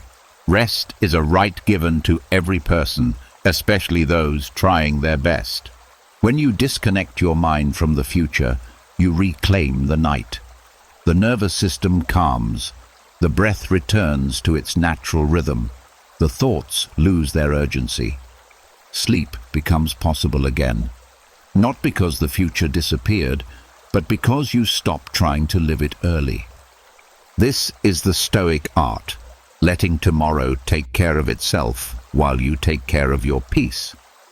As the mind releases tomorrow and settles back into the present, something else becomes available to you, a stillness that lives deeper than thought. The Stoics knew that peace is not created only in the mind, it must also be found in the body. They understood that tension held in the muscles becomes tension held in the emotions, that a restless body becomes a restless mind. Marcus Aurelius practiced a kind of reflective grounding each morning, reminding himself that he was embodied, stable, rooted in something larger than his thoughts. When reversed for nighttime, this becomes a profoundly calming practice. A Stoic body scan designed not to wake the mind for the day, but to let it gently shut down. This body scan is not about relaxation techniques or forced breathing. It is a philosophical process, an embodied reflection that connects your physical self with the calm reasoning Marcus used to center himself each morning. But at night, we use it as a descent instead of a rise, a soft unwinding instead of a preparation. The purpose is simple: to return your awareness to your body so your thoughts no longer dominate the inner space. The practice begins with a quiet acknowledgement of your body's presence, noticing without judgment that you exist in a physical form. Tension often builds because the mind tries to solve everything while ignoring the body that carries it. Marcus reflected each morning on the nature of being human: flesh, breath, bone, and the ability to choose how to respond. At night, this reflection turns into a recognition. You are allowed to rest, because this body has carried you through an entire day. The scan starts at the top, not to analyze, but to release. You simply bring awareness to the space around your forehead. Most people store unused thoughts here, the residue of mental effort. As you notice this area, the muscles begin to soften on their own. Stoic meditation avoids forcing relaxation. It relies on awareness, the simple act of seeing tension clearly. When the mind sees tension, it stops resisting it. When resistance drops, relaxation follows. Then your attention moves to the eyes, not to control them, but to acknowledge the strain they've carried. The Stoics believed the eyes were the windows into perception, constantly absorbing impressions, constantly responding to the world. As you notice the subtle tension around them, a message reaches the subconscious. There is nothing left to process tonight. The eyes no longer need to take in anything. The world can wait. Next comes the jaw. Marcus often reflected on the power of self-control and the value of letting go of unnecessary strain. Many people clench their jaw unconsciously, holding on to words they didn't speak, concerns they never resolved. Bringing awareness here teaches the body that the day is over. You do not need to hold on anymore. Your jaw loosens because the mind stops gripping the stories that tightened it. The awareness then moves down the neck and shoulders. This is where unspoken stress hides. Marcus Aurelius wrote about the weight of responsibilities he carried as emperor, but recognized that the body could not bear the emotional weight unless the mind learned to place things in perspective. By noticing your shoulders, without trying to drop them, you remind yourself that not every burden belongs to you, that your body has been holding more than it needs to. The muscles soften as the mind releases its invisible load. As the scan moves into the chest, you reconnect with the breath, not to change it, but to feel it. Marcus often returned to the simple truth that each breath is borrowed and returned. At night, this truth becomes grounding. You watch the breath rise and fall naturally, feeling the chest loosen with each exhale. This awareness signals to the nervous system that it is safe. The Stoic approach is not about manipulating the breath. It is about recognizing its natural rhythm as a guide toward calm. Lowering your awareness into the stomach and abdomen, you enter the emotional center of the body. The Stoics believed that many emotional reactions are physical before they become thoughts. Tightness here often reflects fear, worry, or self-protection. Awareness allows the muscles to soften, as if telling your subconscious, "You do not need to protect me right now. I am safe." The release here is often profound, because so much of stress is held silently in this place. The scan continues into the hips, the place where the body stores unresolved tension from movement, effort, and fatigue. Marcus Aurelius often reminded himself to work with nature instead of against it. At night, that wisdom means allowing your body to shift into its natural state of rest. Awareness softens the hips, letting the body sink more fully into its resting position. Descending into the legs, you acknowledge the places that carried you physically through the day. Every step, every task, every moment of movement relied on them. The Stoic practice here is gratitude through awareness. Not sentimental gratitude, but factual acknowledgement. These legs have served you. When the mind honors the body in this way, tension releases naturally. Finally, the scan reaches the feet. Marcus wrote about grounding himself in reason each morning. At night, you ground yourself physically.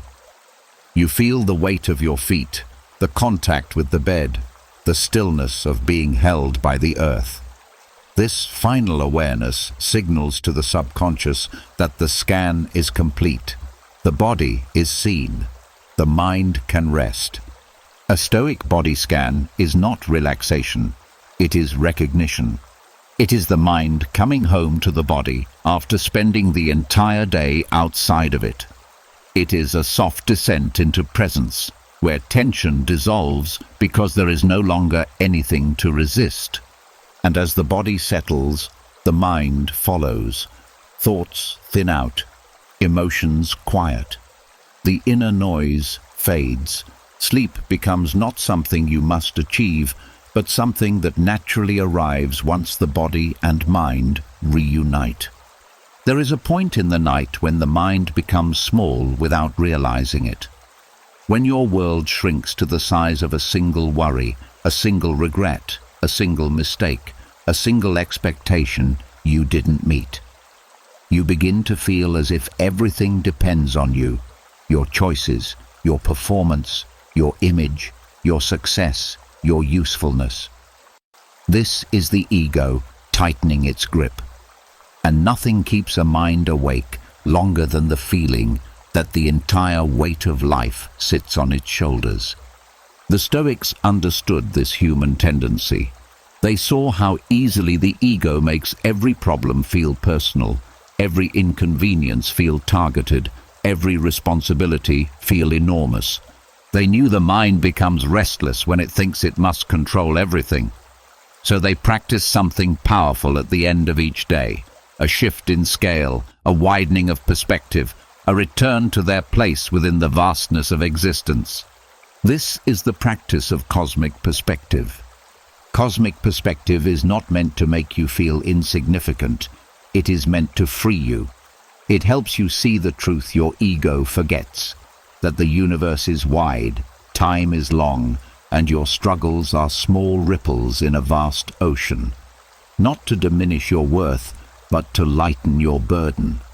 When you adopt this perspective before sleep, the mind stops treating every thought as a crisis. It stops making mountains out of passing discomfort. It becomes able to let go. This practice begins with a simple shift in awareness. When the night grows quiet and your thoughts threaten to pull you into their small orbit, you pull back, not emotionally, but mentally. You widen your internal lens. You acknowledge that the world was here long before you and will remain long after you. You release the belief that every detail is yours to manage. The ego loosens, and with it, the tightness in your chest. Marcus Aurelius, more than any other Stoic, relied on this practice. As emperor, the pressure he faced was unimaginable. Yet he reminded himself repeatedly that he was just one thread in a far larger tapestry, that the stars above him were ancient, that the earth beneath him was timeless, that the lives of millions before him unfolded in similar patterns of struggle and resolution. This reminder did not weaken him, it grounded him. It gave his problems their proper size. At night, when your thoughts try to claim too much importance, this perspective becomes essential. Your mind says, "This mistake defines me." Cosmic perspective answers, "It is one moment among thousands." Your mind says, "Tomorrow must go perfectly, or everything falls apart." Cosmic perspective answers, "Life will continue regardless, and you will adapt." Your mind says, "Everyone is judging me." Cosmic perspective answers, "Everyone is living their own story." Your mind says, "I must control everything." Cosmic perspective answers, "You only control your response." This shift softens the ego's grip. It reminds the mind that it does not need to police the future, defend the past, or prove itself to the world while lying in bed. The ego exhausts itself trying to hold everything together. Cosmic perspective tells it that the world already holds itself. Another part of this practice involves recognizing the temporary nature of emotions. In the timeline of your life, tonight's worries are small. In the timeline of human existence, they barely exist. The Stoics did not use this truth to belittle themselves. They used it to find freedom. Emotional intensity fades when placed in a larger frame. What felt overwhelming becomes manageable. What felt urgent becomes patient. What felt personal becomes universal. Cosmic perspective also softens self-judgment. Ego makes you believe that your mistakes are exceptional or catastrophic. But when you step back and see your life within the sweep of billions of other human lives, you realize your mistakes are simply part of being human. Every person has stumbled. Every mind has faltered. Every heart has been confused. You are not uniquely flawed. You are fundamentally human. This reduces the inner punishment that keeps you awake. Another effect of cosmic perspective is humility, not in the sense of belittling yourself, but in recognizing that you are a participant in life, not its controller. This humility relaxes the nervous system. The body stops bracing for impact. The breath becomes softer. The mind stops gripping problems as if it must solve them alone. When the ego shrinks, peace has room to expand. This practice also helps with relationships. Ego tells you that others think about you constantly, measuring you, judging you. Cosmic perspective reveals the truth. People are absorbed in their own lives, their own fears, their own hopes. This frees you from unnecessary anxiety and social tension. You stop replaying conversations. You stop worrying about how you were perceived. You release the need to perform for an imaginary audience. The final part of cosmic perspective is gratitude, not for possessions or achievements, but for existence itself.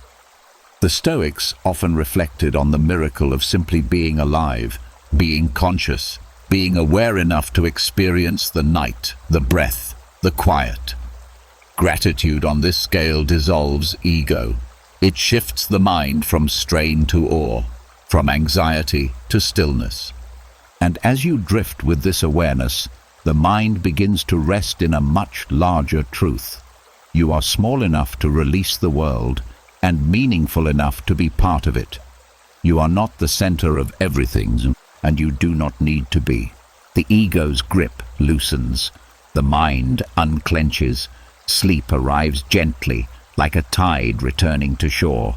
This is the Stoic gift of cosmic perspective, freedom from the small self and entrance into a peace that is vast, quiet, and deeply restorative.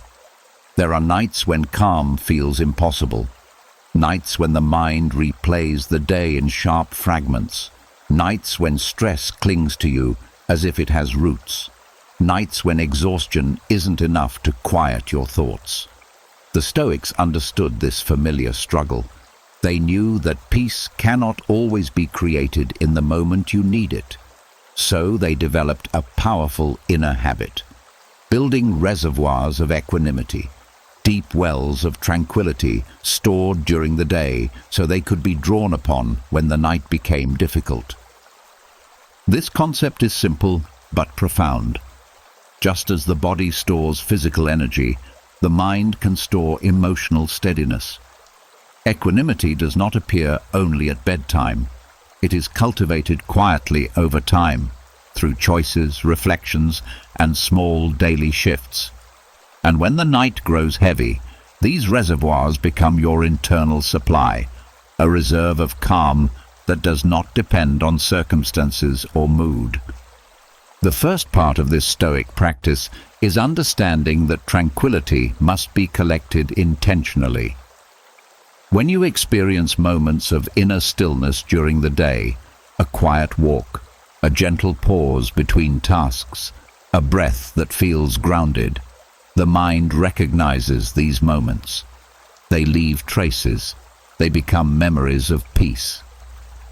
The Stoics treated these experiences as deposits, each one added to their reservoir. Later, when the night brought worry or tension, they could mentally return to those stored moments as grounding points. Equanimity grows in small observations. When you notice a small irritation and choose not to engage, you're storing calm. When you respond to a challenge with patience instead of rush, you're storing calm. When you let go of an unnecessary worry, you're storing calm. These tiny acts accumulate. You don't always feel their effect immediately, but they build an inner foundation that becomes invaluable at night. Another aspect of the reservoir is emotional neutrality. The Stoics practiced viewing events without exaggeration, neither overly positive nor overly negative. This neutrality conserves emotional energy. When you don't drain yourself reacting to every situation with intensity, you retain more inner steadiness for moments when you truly need it. Nighttime anxiety often arises because the mind has been exhausted by emotional overreaction throughout the day. A reservoir of equanimity prevents that depletion. The Stoics also used perspective to build these reservoirs. They often reminded themselves that most problems are temporary, most fears are exaggerated, and most discomforts fade. When you internalize this understanding, the mind becomes less reactive and more stable. This stability stores itself quietly, and when nighttime stress surfaces, your subconscious reaches back into this reservoir of perspective. It reminds you, this moment is not permanent. This feeling will pass. That reminder can completely shift the tone of a difficult night. Another way to build equanimity is through repeated acts of self-regulation. The Stoics believed that every moment of patience, every pause before reacting, every calm decision becomes part of a larger pattern. Each one strengthens your ability to return to peace.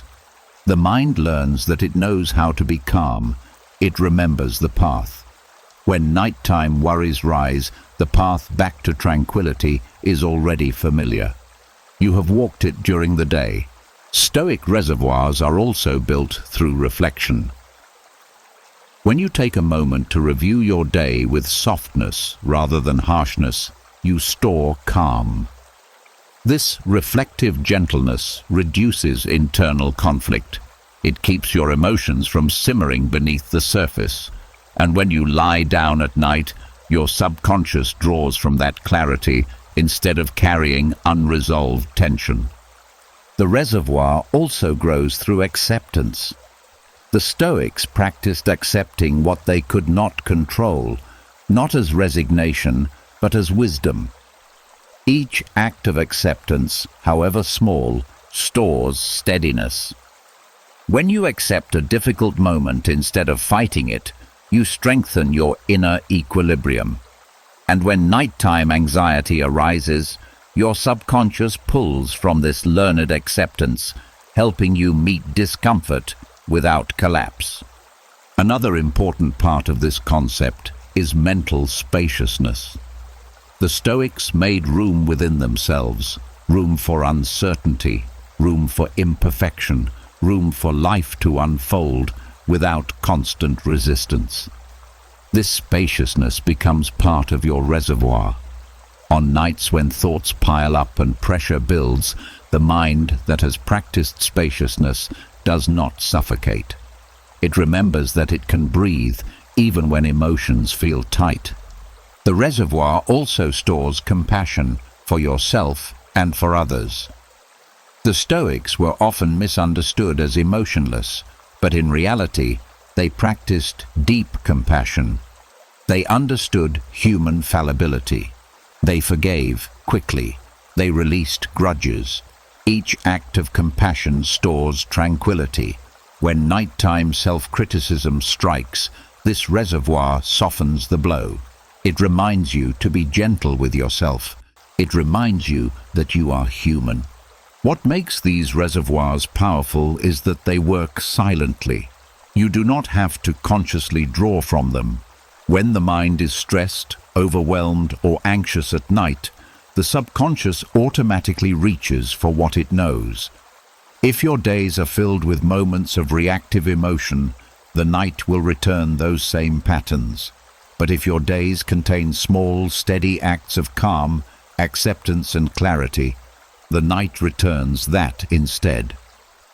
Equanimity does not come from controlling life. It comes from collecting moments of peace until peace becomes your inner home. The Stoics knew that nights can test you, thoughts can tighten, emotions can rise, but they believed that no one faces those moments empty-handed if they've spent the day filling their reservoir. And so, as nighttime settles, the mind that has cultivated equanimity does not panic. It does not spiral. It dips into its stored stillness and remembers that it has been calm before and can be calm again. This is the Stoic gift of inner equanimity reservoirs, a quiet strength accumulated drop by drop, a stored peace that becomes your companion on stressful nights, a well you can draw from when the world inside you feels loud. Tranquility, kept safely within. At a certain point in the evening, words begin to lose their usefulness. Explanations feel heavy. Thoughts become repetitive. Conversations, whether spoken aloud or carried on silently in your mind, start circling the same themes. This is the hour when the Stoics practiced something most people today rarely experience: therapeutic silence. Not avoidance, not emptiness, but a deliberate stillness designed to purify the mind before sleep. The Stoics understood that silence is not the absence of sound. It is the absence of internal noise. It is a cleansing state that helps the mind settle into its natural rhythm. They knew that the mind cannot let go of the day if it is constantly creating more thoughts, more reactions, more inner commentary. Silence is the pause that breaks the momentum of mental chatter. It creates space for the mind to release what it has been holding. Therapeutic Stoic silence begins with withdrawing from unnecessary stimulation. During the day, the mind is inundated with impressions, conversations, tasks, screens, emotions, demands. The Stoics believed that as the day ends, the mind must detox from all of this. They treated silence as a balm, a way of washing away the residue that clings to the mind long after events have passed. Without this cleansing, the subconscious carries the day's noise into dreams, turning rest into emotional processing rather than restoration. The first layer of this practice is external silence, limiting the sound that surrounds you, turning off the conversations, the background noise, the subtle distractions. This external quiet acts as a boundary, telling the mind the day is ending. But the deeper layer, the one the Stoics valued most, is internal silence. The deliberate slowing of mental activity, the willingness to let thoughts drift without following them, the discipline of not speaking to yourself unless necessary. Internal silence is a purification because it stops the mind from adding new material to process. Thoughts have momentum. Each one triggers another, and another. Soon the mind becomes a factory of unnecessary content. Stoic silence interrupts this chain. It creates a gentle emptiness, not through force, but through non-engagement. When you don't feed a thought with more thoughts, it dissolves on its own. The Stoics practiced observing their thoughts from a distance. In silence, they watched them appear and fade, like sparks that vanish as quickly as they rise. This passive witnessing lets the subconscious know that not every thought needs attention. The mind begins to unclench. It stops trying to solve every problem before sleep. It stops rehearsing conversations. It stops arguing with itself. In silence, the mind remembers how to rest. Another part of therapeutic silence is emotional settling. Many emotions gain power through expression, internal or external. When you talk to yourself about your frustrations, your mind amplifies them. When you replay memories, you invite the emotions back in. Stoic silence is not about suppressing emotions, but about starving them of unnecessary dialogue. When you refrain from narrating your feelings, their intensity naturally diminishes. They pass like weather instead of lodging themselves in your subconscious. This silence also opens a space for clarity. When the noise dies down, the mind begins to sort itself. Thoughts settle in their proper places. Emotions separate from facts. Perspective widens. Much like a muddy glass of water clears when left untouched, the mind clarifies when not stirred. This clarity is essential before sleep because it prevents the subconscious from trying to reorganize confusion throughout the night. The Stoics also used silence as a way of returning to themselves. Throughout the day, the mind is pulled outward, toward problems, conversations, responsibilities, expectations. Silence brings it back inward. It reconnects you to your inner stability. It reminds you that beneath the noise of life, there is a steady core within you that is not easily disturbed. When you end your day in silence, you anchor yourself in that core. You sleep not as someone overwhelmed, but as someone grounded. Another profound aspect of therapeutic silence is humility. When you become quiet, you realize how much of your suffering is created by mental commentary, the stories you tell, the judgments you pass, the interpretations you invent. Silence humbles the ego. It removes the need to be right, to explain, to justify, to defend. This humility relaxes the nervous system. The body stops bracing. The mind stops resisting. Sleep becomes easier because you are no longer fighting yourself. The Stoics understood that silence before bed prepares the mind for dreams that heal rather than harm. Without emotional residue, the subconscious processes the day more gently. Dreams become symbolic guidance instead of stress responses.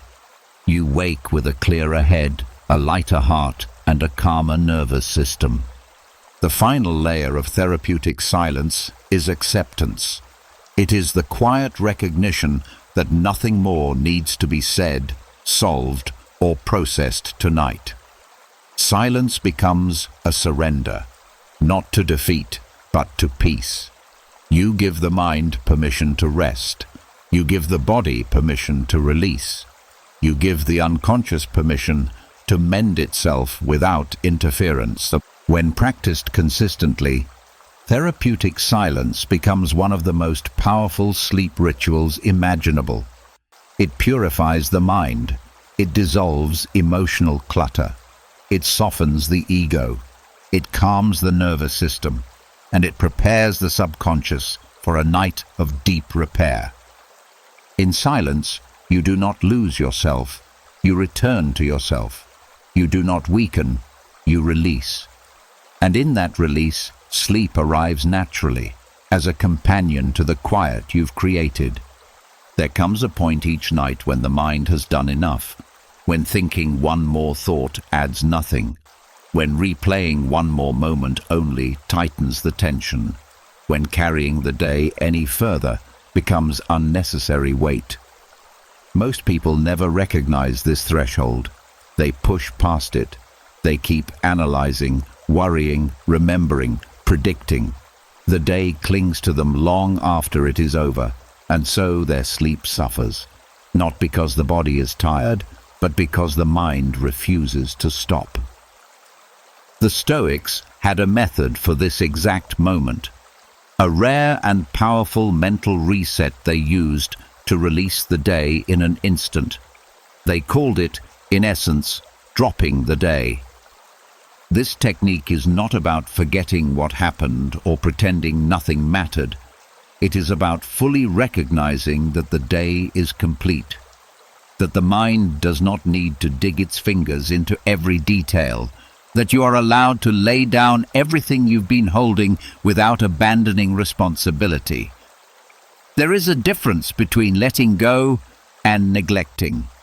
The Stoics understood the difference intimately. The drop the day technique begins with a shift in posture, not physically, but mentally. You stop leaning forward into the momentum of your thoughts. You stop trying to finish the day emotionally or mentally.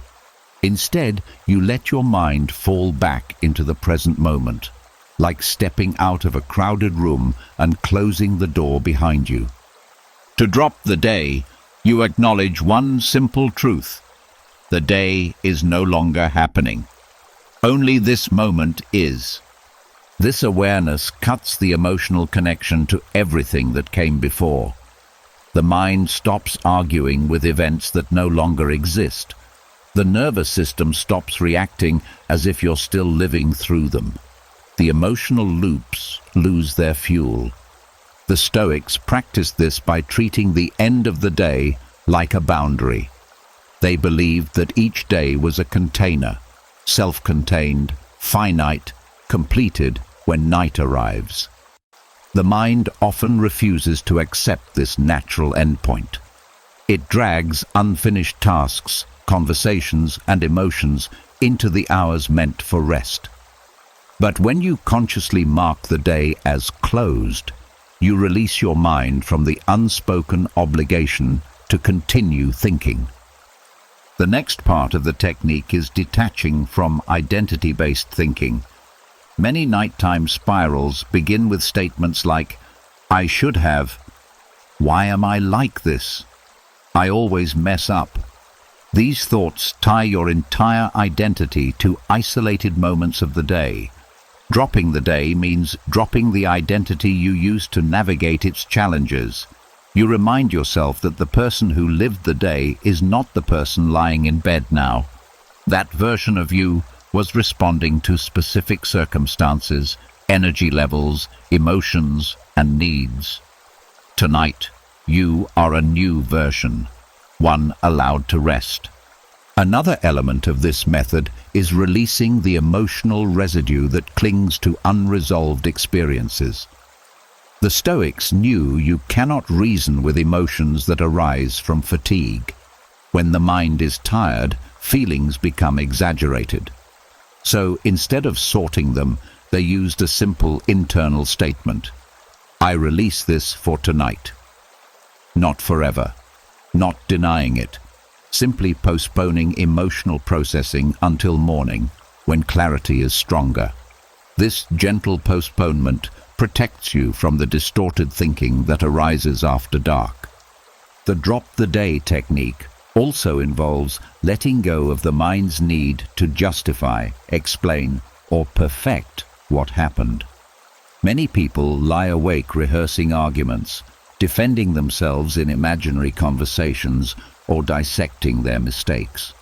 The Stoics saw this as a misuse of energy, an attempt to rewrite a day that is already over. Dropping the day means accepting something deeper. There is nothing left to fix tonight. This acceptance is not defeat. It is liberation. It frees you from mental labor you were never meant to do in the hours of rest. It allows sleep to begin, not as escape, but as surrender to what is real. Another important part of this technique is returning to the simplicity of sensation.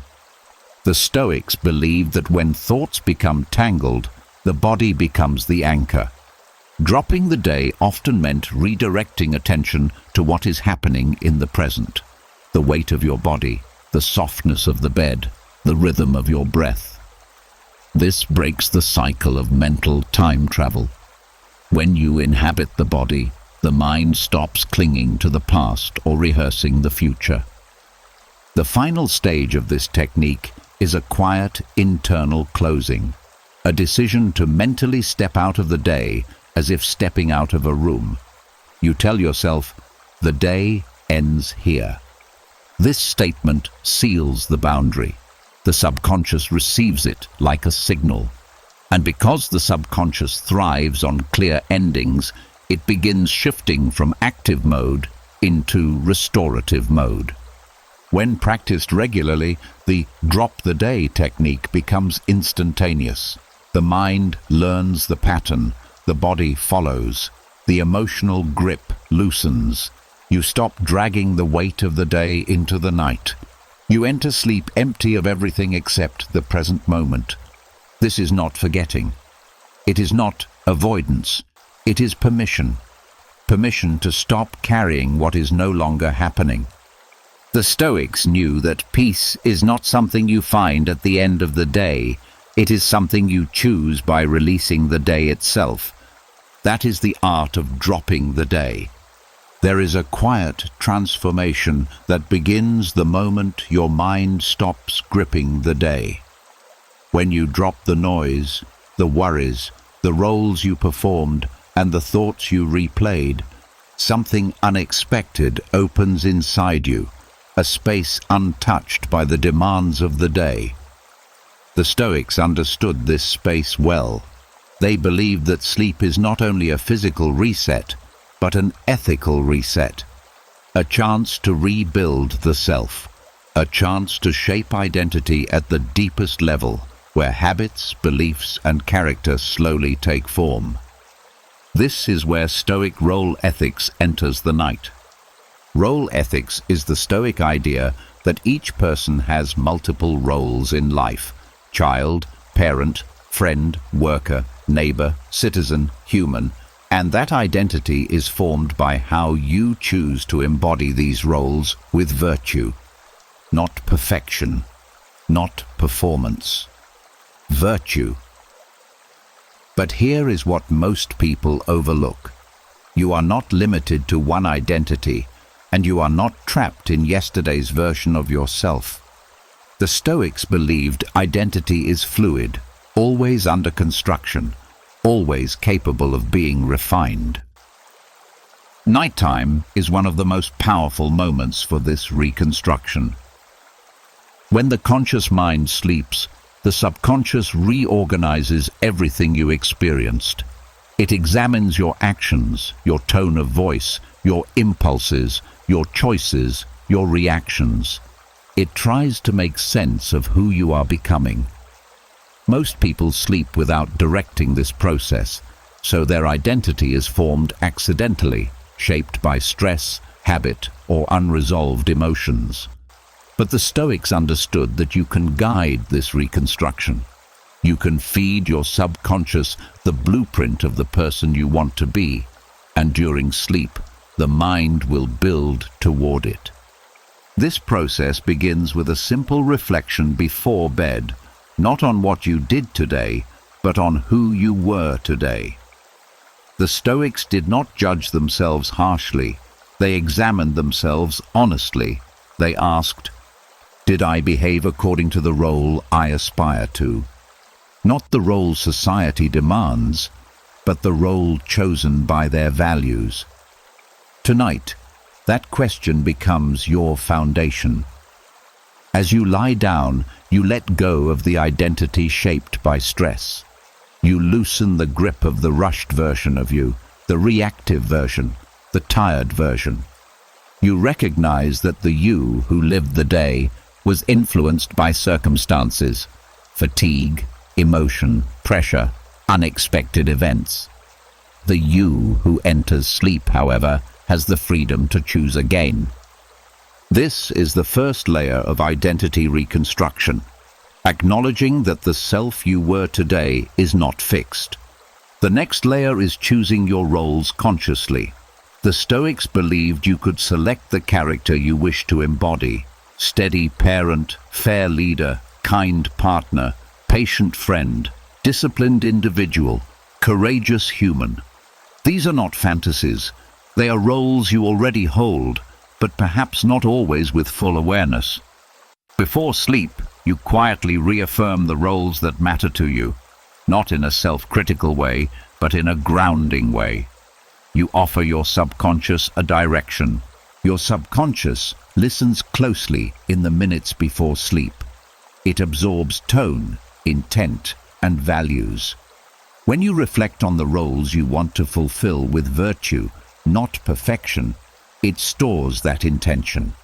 During sleep, it begins reorganizing memories around those values. It highlights moments when you aligned with them. It softens the emotional weight of moments when you didn't. It rehearses better responses in symbolic form through dreams. It reshapes your internal narrative. This is who I am choosing to become. Another part of Stoic role ethics is understanding that identity grows from actions, not labels. Instead of saying, "I am a patient person," you plant the seed. "Tomorrow, I will return to patience." This subtle shift prevents resistance. The mind rejects forced identity statements, but it welcomes chosen intentions. As you enter sleep with chosen roles in mind, your subconscious begins preparing the emotional tone needed to support those roles the next day. Identity reconstruction also involves removing identities that no longer serve you. Many people carry roles that were never chosen consciously, roles formed by fear, by childhood expectations, by others' opinions, by old failures. These identities linger in the subconscious and rise at night. The Stoics believed you could release them. Before sleep, you acknowledge quietly, "I am no longer living by that role." This simple statement frees the subconscious from reinforcing outdated narratives. Another layer of this process is forgiveness toward yourself. If you failed in a role today, you do not carry that failure into your identity. You correct the behavior, not the self. The subconscious rebuilds identity based on how you frame the day. If you frame mistakes as failures of character, your identity becomes rigid and self-critical. If you frame mistakes as missteps on the path of your chosen roles, your identity becomes resilient. The Stoics knew that sleep is not for punishment, it is for rebuilding. As the body descends into deeper sleep cycles, the identity work deepens. REM sleep becomes a rehearsal stage. The subconscious plays out scenarios in symbolic form, testing emotional responses, practicing courage, strengthening patience, loosening defensive reflexes. When guided by Stoic role ethics, these dream rehearsals align with your chosen values. The mind subtly rewires itself. You wake up leaning more naturally into the person you are trying to become. The final stage of Stoic identity reconstruction is continuity. When you wake, you do not start from zero. The subconscious has already been shaping the next version of you. You simply step into it. Sleep becomes the bridge between intention and embodiment, a quiet workshop where identity is refined without force. This Stoic practice teaches a profound truth. You are not the same person who fell asleep. You are allowed to evolve. Identity is not fixed. It is shaped. And every night gives you another chance to rebuild yourself from the inside out. Through this ancient method, sleep becomes more than rest. It becomes transformation, guided not by dreams alone, but by the virtues you choose before drifting into the night. There is a deeper layer of transformation that happens beyond the first descent into sleep. Once you enter REM, the stage where memories, emotions, and beliefs reorganize themselves, the mind begins stitching together the meaning of your day. It filters impressions, consolidates learning, shapes tendencies, and strengthens emotional patterns.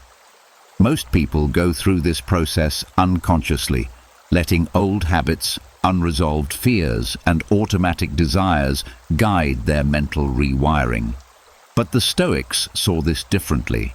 They believed that the subconscious is not a passive space, it is a forge. And during REM, that forge reshapes your desires, your impulses, and your inner direction. This is where the Stoic practice of aligning subconscious desires with virtue becomes powerful. The Stoics taught that virtue, wisdom, courage, justice, and temperance is the highest expression of human excellence. But they also understood that most desires don't naturally align with virtue. They arise from impulse, fear, habit, social conditioning, or the pursuit of comfort. During the day, you can challenge these desires through conscious reasoning. But during REM, your subconscious decides what to reinforce. If you do nothing, it strengthens whatever emotions burned hottest during the day: stress, envy, anger, insecurity, impulsiveness. If you guide it, however subtly, it begins to rewire your desires towards something steadier. The first part of aligning subconscious desire with virtue is shaping the emotional tone you carry into sleep. The subconscious absorbs emotional direction more easily than logical instruction. If you end your day angry, anxious, or craving validation, REM strengthens these desires. But if you end the day with a calm awareness of what truly matters, inner peace, clarity, kindness, discipline, your subconscious chooses these qualities as its template for consolidation. You are not forcing virtue. You are giving your mind the material it needs to build virtue internally. Another part of this practice is intention setting, not in a mystical sense, but in a psychological one. Stoics believed that desire can be trained. Before sleep, you set a quiet intention aligned with virtue, a desire to be calmer tomorrow, or to be more patient, or to speak with kindness, or to resist impulses that weaken your integrity. This intention should be simple, honest, and without pressure. The subconscious is highly receptive in the minutes before sleep. When you plant a genuine intention, REM treats it like a priority for the next day. It reorganizes emotional responses around it. The Stoics also taught that desires shape character. What you want, you become. If you desire approval, you become dependent. If you desire comfort, you become fragile. If you desire dominance, you become reactive. But if you desire wisdom, courage, and integrity, your actions slowly align with them. REM sleep becomes the internal rehearsal space where these desires take root. During this stage, the brain strengthens neural pathways associated with the emotional patterns you want to prioritize. That is why aligning desire before sleep has such a strong effect on how you feel the next day. Another layer of this practice involves reframing your daily experiences through virtue before bed. If something triggered anger, you remind yourself that you desire calmness more than domination. If something sparked envy, you remind yourself that you desire personal growth more than comparison. If something caused fear, you remind yourself that you desire courage more than avoidance. This reframing does not erase emotion. It simply redirects which emotional pathways REM will strengthen. Without this, the subconscious reinforces whatever dominated your mind during the day. With it, your mind strengthens the qualities you want to embody. Aligning subconscious desires also requires honesty about the desires that weaken you. The Stoics were not afraid to look inward. They examined the impulses that pulled them away from virtue: impatience, resentment, indulgence, avoidance, and acknowledged them without judgment. When you admit these desires before sleep, you stop them from silently shaping your identity. REM treats acknowledged desires differently from hidden ones. Hidden desires are strengthened. Acknowledged desires are softened. This is the beginning of true inner freedom. Another part of this practice is cultivating emotional clarity. REM is strongly influenced by unresolved emotional tension. If you enter sleep confused about what you want, the subconscious reinforces confusion. If you enter sleep with clarity about your values, even if imperfectly, the subconscious reinforces alignment. Clarity doesn't demand perfection, it demands direction. REM sleep is guided by direction more than detail. The Stoics also believed that desire shapes perception. If you desire peace, you notice opportunities for peace. If you desire virtue, you notice choices that lead to growth. During REM, the brain builds filters, mental frames that shape what you notice the next day. By aligning your desires before sleep, you influence these filters. You wake seeing the world through a lens shaped by virtue rather than fear, impulse, or insecurity. The final part of this practice is trust. Trust that the mind can reshape itself without force. Stoics understood that deep change does not come from constant effort. It comes from quiet consistency. You do not need to push virtue onto the subconscious. You simply need to offer it regularly, gently, honestly. Riem does the rest. The mind is naturally self-organizing. It wants coherence. It wants alignment. It wants integrity. When you feed it virtue, it builds toward virtue. Over time, your desires shift. Not because you forced yourself to change, but because your subconscious began wanting what strengthens you rather than what weakens you. You stop desiring chaos. You stop desiring conflict. You stop desiring validation. Instead, you begin wanting calmness. You begin wanting discipline. You begin wanting clarity and truth. You begin wanting inner peace more than temporary comfort. And when desire aligns with virtue, your actions follow easily. The next day feels lighter. Choices feel simpler. Emotions feel steadier. You live closer to the person you always intended to be. This is the quiet power of Stoic alignment during REM, not changing who you are overnight, but teaching your subconscious to desire what makes you whole. There is a certain honesty that only appears at night. When the noise of the world fades and you're left alone with yourself, something inside becomes clearer. Not louder, but clearer. The distractions that blur your values during the day fall away. The pressures that force quick decisions soften. The performances you carry for others dissolve. What remains is a quieter, truer version of you. The Stoics understood this nighttime clarity. They believed the night was the best time to strengthen the moral compass, not through guilt, not through judgment, but through gentle introspection. Nighttime introspection is not a moral audit. It is not a harsh review of your mistakes. It is a conversation with your deeper self, one that happens only when the mind is relaxed enough to listen. The Stoics saw morality not as a rigid list of rules, but as alignment between your actions and your highest values. And they knew that this alignment is built slowly, through honest reflection. The first layer of this practice is acknowledging your choices without defensiveness. During the day, you often justify your behavior, making excuses for your reactions, blaming circumstances, or ignoring moments of weakness. But at night, when the ego is tired and your emotional guard is down, you can see your actions more neutrally. This neutrality is essential. The Stoics believed that morality becomes stronger when it is grounded in truth, not shame. Shame distorts.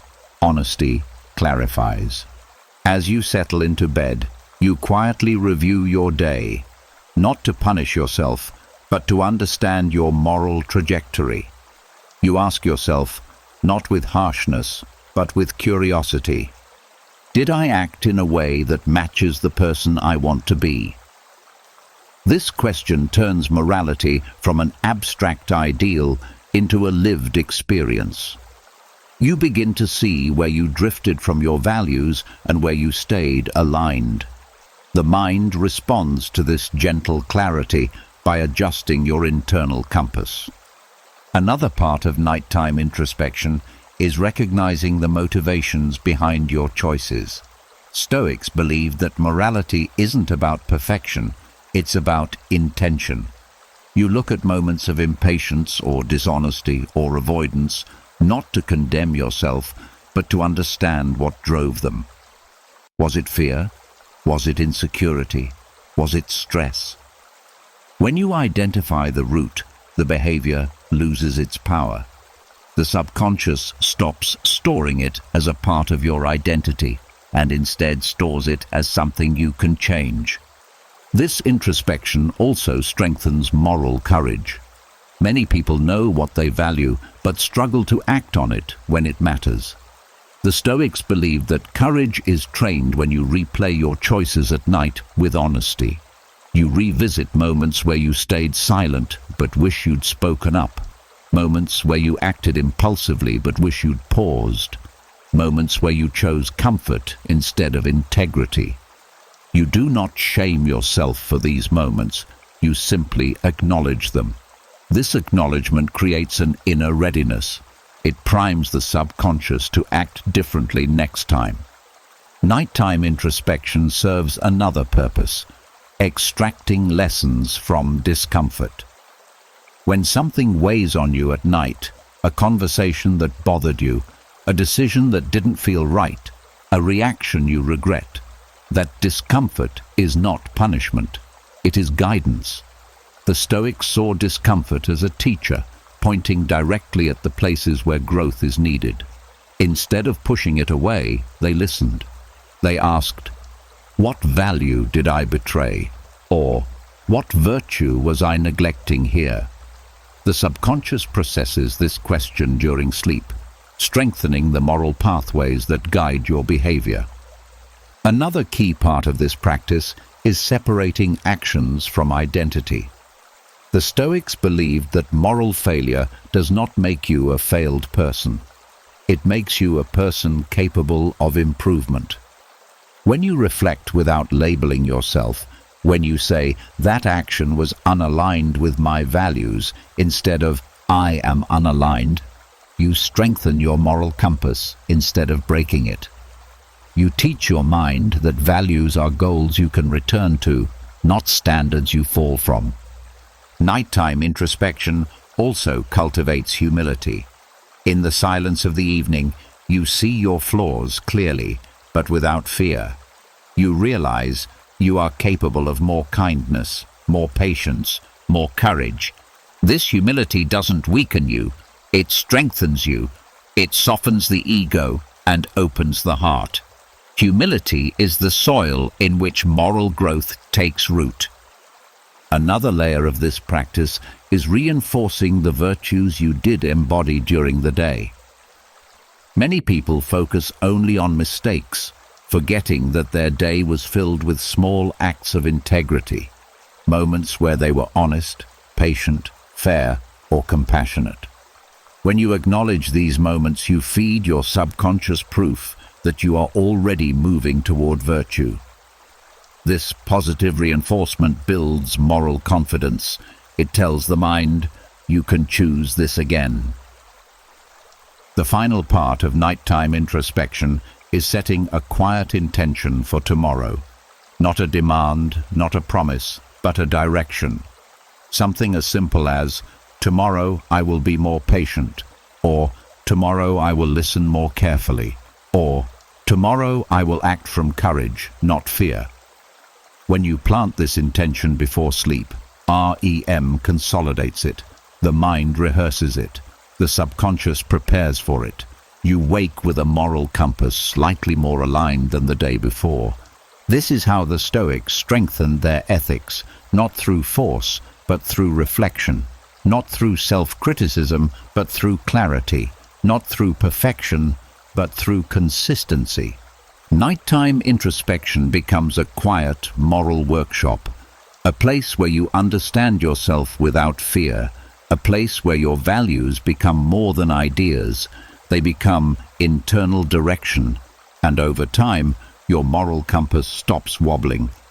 It points steadily toward the person you are becoming, guided by the silence and honesty of the night. There is a moment before sleep when the mind clings hardest to its fears. Fear of being misunderstood, fear of failing, fear of losing control, fear of not being enough.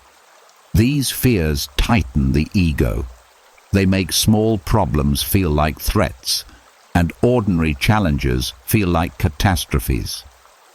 The Stoics knew that fear and ego are the two forces that disturb the mind most at night.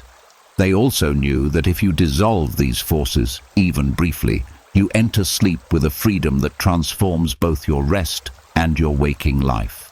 For this, they used one of their most powerful practices, the deathbed exercise. This exercise is not morbid. It is liberating. It is a mental lens that shrinks fear down to its actual size and melts the ego that exaggerates everything. The Stoics used it to reset their priorities, purify their emotions, and strip away everything that blocked peace. And when practiced before sleep, its effects are profound. The exercise begins with a simple shift in perspective. If tonight were the last night of your life, what would still matter?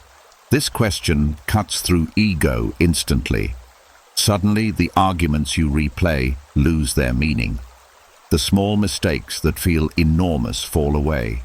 The insecurities you carried all day dissolve. The expectations, the comparisons, the grudges, they all become weightless. Fear cannot survive in the presence of perspective. Ego cannot survive when confronted with what truly matters. The Stoics used this exercise not to provoke dread, but to bring the mind back to truth. They understood that most of the suffering you carry at night comes from illusions. Illusions of permanence, illusions of control, illusions of importance. When you look at your day through the lens of finality, illusions fall apart. What remains is what is real. The next part of the exercise is acceptance. If this were your final evening, you would stop fighting the day. You would stop trying to win arguments in your head. You would stop replaying mistakes. You would stop worrying about tomorrow's tasks. Acceptance arrives naturally. It becomes effortless. The mind loosens its grip because it understands that none of these things deserve your inner peace. This acceptance is not resignation, it is clarity. It is the removal of unnecessary tension. It is the recognition that most of what disturbs you is temporary, and most of what you fear will never happen. The deathbed perspective reveals that inner peace is always available. You just forget where to look. Another layer of the practice is gratitude. Not forced gratitude, but a soft realization of the moments that truly held meaning today. If this were your last night, you would remember the kindness someone showed you. You would remember the small laugh you shared. You would remember the quiet moments of simplicity. Gratitude expands naturally when ego shrinks. It becomes easy to see the beauty you missed while rushing through the day. This gratitude acts like a balm. It softens the emotional edges of your mind. It shifts your subconscious from fear to appreciation. And because the subconscious will continue processing this emotional tone during sleep, the night becomes healing instead of anxious. The exercise also helps dissolve the fear of imperfection. When viewed from a deathbed perspective, your mistakes no longer define you. They become trivial.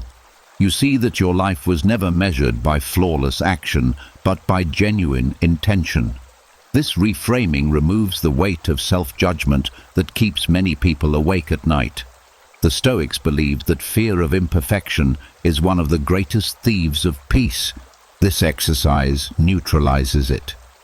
Another crucial part of the deathbed exercise is letting go of control.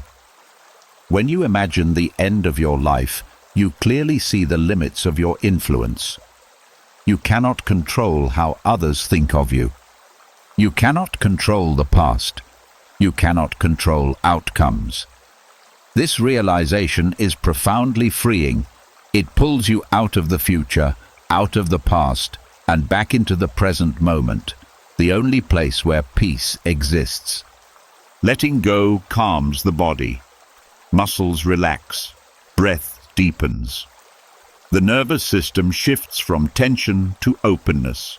Sleep becomes easier because the mind is no longer trying to hold the world together. The final piece of this exercise is intention.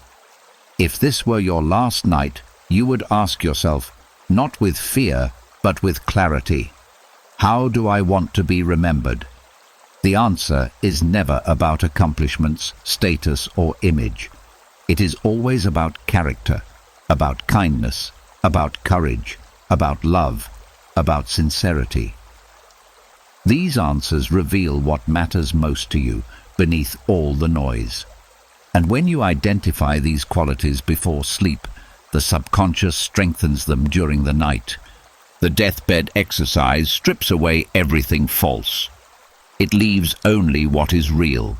It quiets fear by exposing its smallness. It dissolves ego by revealing its illusions. And in the silence that follows, something powerful happens. Your mind becomes light. Your heart becomes open. Your thoughts become soft.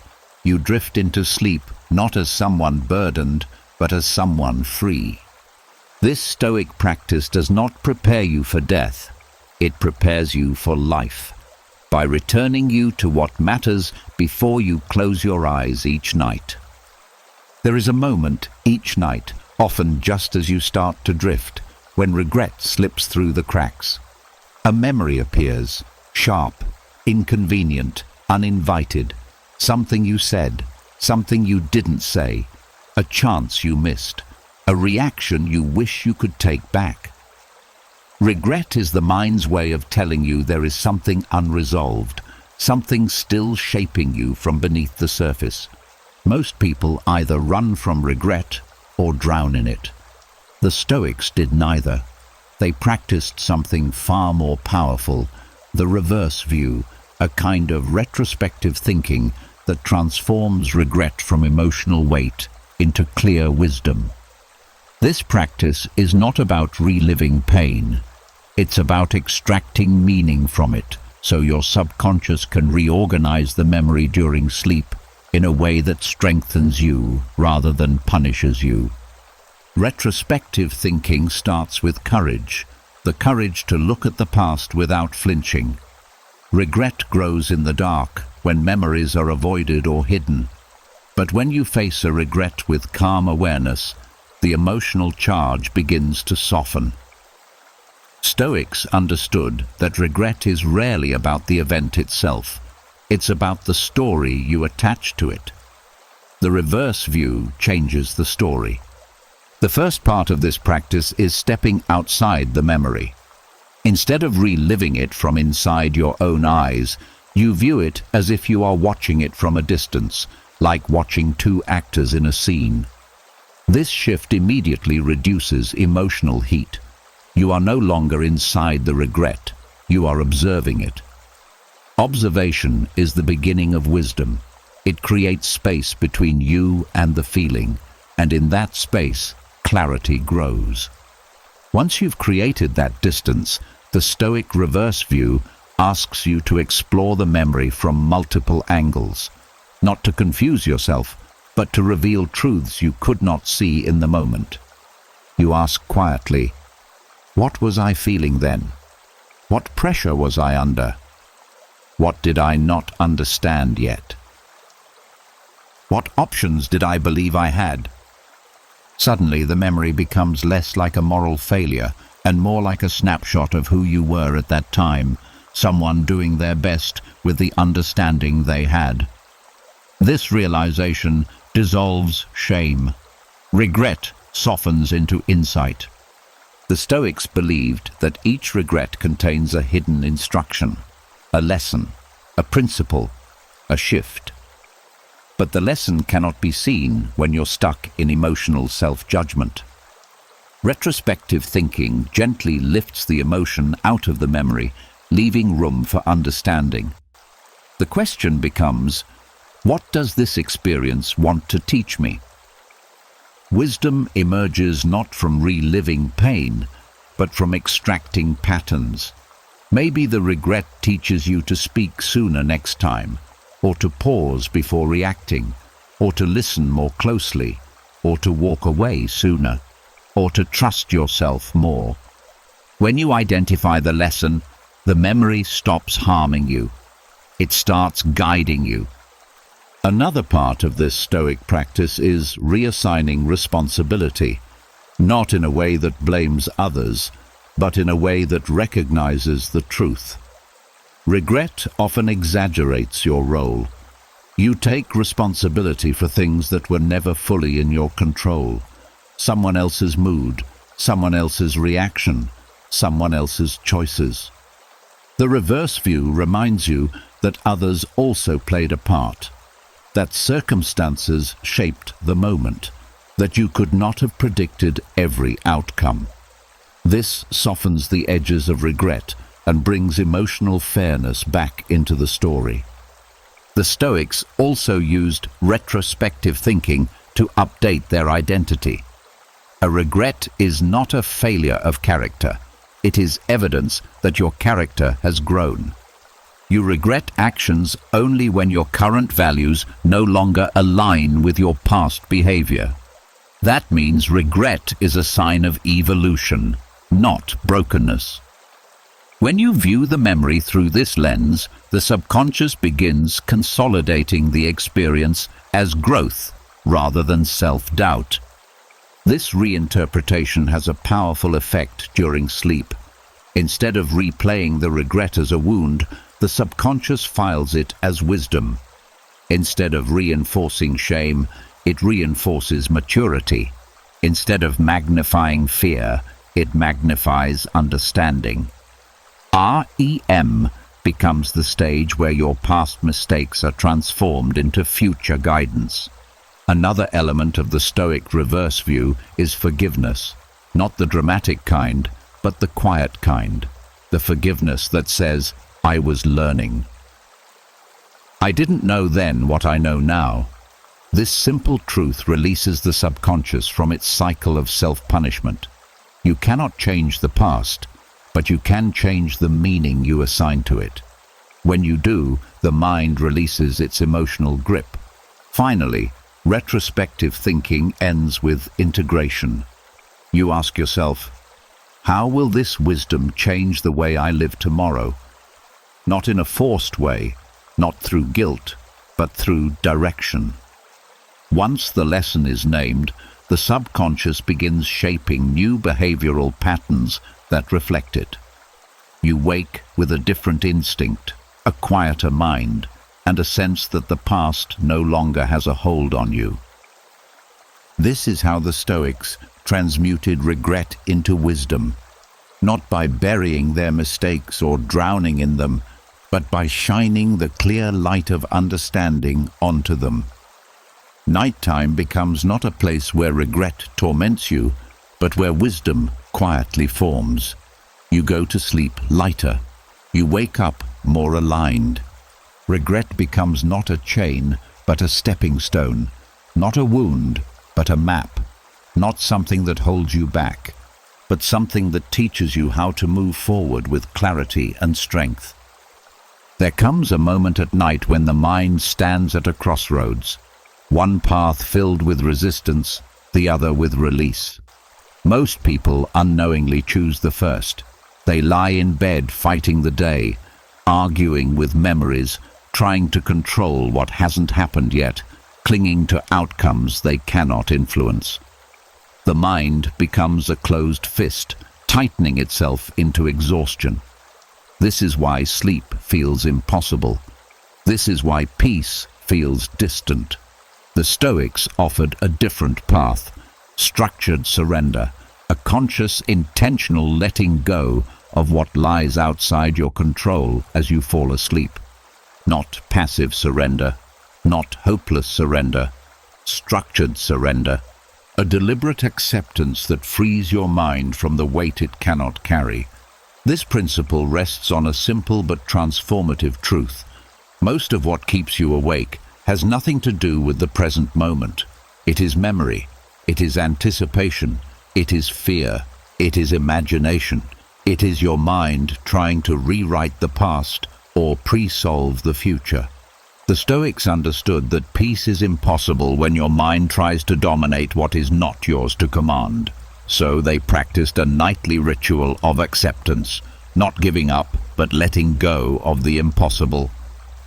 Structured surrender begins with identifying the weight you're still holding. As you settle into bed, you notice the thoughts tugging at you. a conversation that didn't go well, a decision you're unsure about, something left undone, something that might go wrong tomorrow. Instead of wrestling these thoughts into silence, you simply acknowledge them. You give them names. The mind calms when it feels seen. It becomes less reactive when you stop pretending you are fine. The next step is separation, distinguishing between what belongs to you and what does not. The Stoics believe this distinction is the foundation of emotional freedom. Ask yourself gently, is this within my control? Most of the fragments that disturb your peace fall into the category of no. Other people's feelings, the outcomes of your efforts, unpredictable events, the movement of time, the reactions of the world. When you identify these, the mind begins loosening its grip on them naturally. You remind yourself that control is not a right. It is a responsibility for only a small part of your life. Structure comes from clarity. Surrender comes from acceptance. The third layer of structured surrender is releasing the illusion that thinking harder will change anything outside your sphere of influence. The mind believes that constant rumination equals preparation. But the Stoics knew the opposite was true. Rumination amplifies anxiety. It creates tension without progress. Structured surrender interrupts this cycle by gently telling the mind, "This does not belong to my effort right now." This simple line is powerful because it respects the mind instead of fighting it. You are not telling your thoughts to disappear. You are showing them where to rest. Another part of this practice is understanding that acceptance is not approval. Accepting something you cannot change does not mean you agree with it or feel good about it. It means you stop expending emotional energy pretending you have the power to rearrange reality. The Stoics believe that acceptance opens the door to clarity, while resistance creates confusion. When you stop resisting, you free the mind to focus on what truly matters. Structured surrender also involves redirecting your attention from outcomes to presence. Outcomes belong to fate, to nature, to the unfolding of events beyond your reach. Presence belongs to you. You feel your body sinking into the bed. You sense the breath slowing.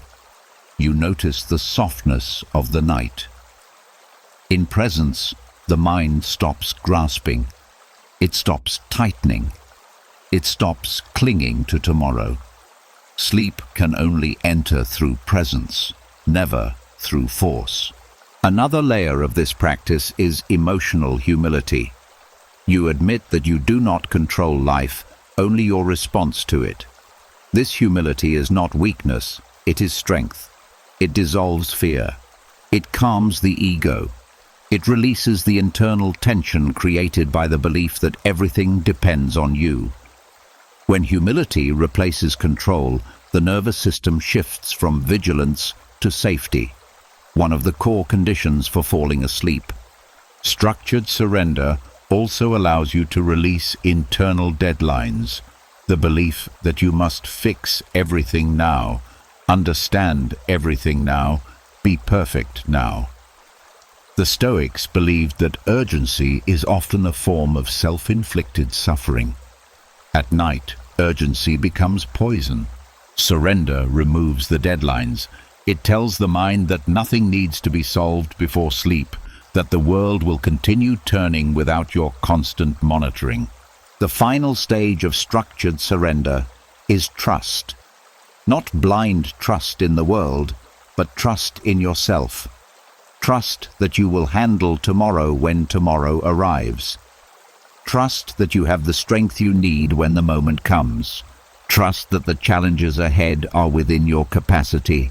Trust that life unfolds one step at a time, not all at once. When you trust your future self, the present self can rest. As these layers settle, the mind becomes quiet, not because it was forced into silence, but because it finally understands what does and does not belong to it. The fist unclenches, the tension drains, the breath deepens. Sleep arrives not as escape, but as relief. The relief of no longer fighting what cannot be changed. This is the Stoic principle of structured surrender. A nightly release, a mental unburdening, a return to what is real. You fall asleep lighter because you have stopped carrying the world. There is a special clarity that appears only at the end of the day, a softness in the mind when the noise wears off, when the ego quiets, when your defenses loosen. It's a moment where you can finally see yourself without distortion. The Stoics treated this moment with immense respect. They believed that the hours before sleep were not meant for punishment nor for worry, but for something far more constructive. Evening atonement. A disciplined, honest review of your actions with the purpose of correcting mental errors, not condemning yourself. Atonement, in the Stoic sense, is not about guilt. It is about alignment. It is the practice of noticing where you drifted from your principles and calmly steering yourself back. The Stoics understood that the mind cannot grow if it refuses to look at itself. But it also cannot grow if self-examination becomes self-attack. Evening atonement strikes the middle ground, clear-eyed reflection supported by compassion. The practice begins with a gentle return to the day, not the day's events, but your part in them. You aren't looking at the world, you're looking at your inner responses, your tone, your impulses, your choices, your reactions. The goal is not to judge yourself, but to understand yourself. You ask quietly, where did I act out of alignment with who I want to be? This question is not a dagger, it is a compass. It helps the mind identify drift, moments of impatience, moments where fear guided your behavior, moments where you reacted instead of choosing. The key is honesty without drama. The Stoics believe that emotional exaggeration is a barrier to growth. If you inflate your mistakes, you drown in shame. If you minimize them, you avoid responsibility. But if you see them clearly as simple missteps, you can correct the course without bruising the self. The next step in evening atonement is identifying the mental error beneath each choice. Because every unhelpful action begins with a mistaken belief. You snapped because you believed someone disrespected you. You avoided a conversation because you believed conflict would break you.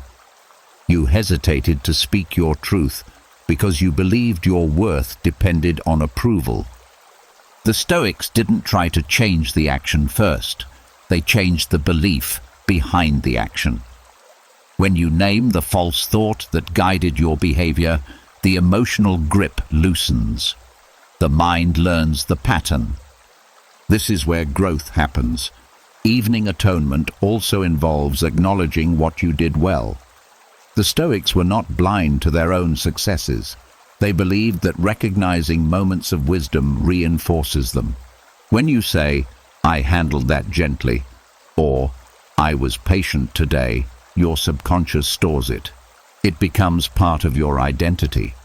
Atonement is not only about correction, it is about reinforcement. You strengthen what is good by acknowledging it. Another crucial part of the practice is course correction. Once you've seen the mistake, once you've identified the faulty belief beneath it, you quietly decide how you will respond differently next time. Not as punishment, not as pressure, as preparation. What would a wiser version of me do in the same situation tomorrow? This question rewires the brain. It gives the subconscious a template. During sleep, REM consolidation absorbs this blueprint and rehearses it in symbolic form.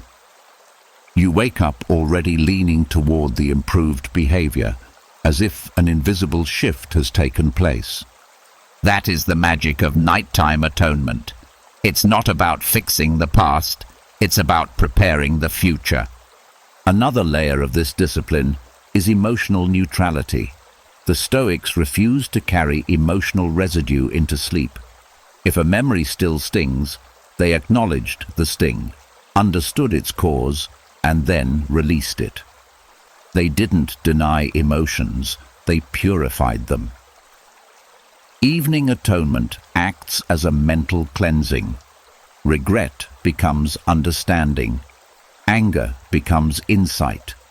Fear becomes information. When the emotion is understood, it no longer needs to follow you into the night. The Stoics also practiced self-forgiveness during atonement. They knew that growth requires kindness. You cannot correct a mistake while punishing yourself for it. Punishment freezes progress. Forgiveness allows improvement. At the end of each review, they reminded themselves, "I am learning. I can do better tomorrow." This created psychological safety, and safety is what allows the mind to evolve. The final step of atonement is closure. Once reflection is complete, the Stoics intentionally ended the process. They sealed the day. They refused to revisit their mistakes after understanding them. The mind cannot rest if the door to the day remains open. Atonement closes that door. You end the review with a quiet inner statement, something like, "The day is finished. I release it." This tells the subconscious it no longer needs to process the day through dreams. It no longer needs to churn, analyze, or warn. The work has been done consciously. The night can now be used for restoration instead of rumination. Evening atonement is not about perfection. It is about precision. Not about guilt.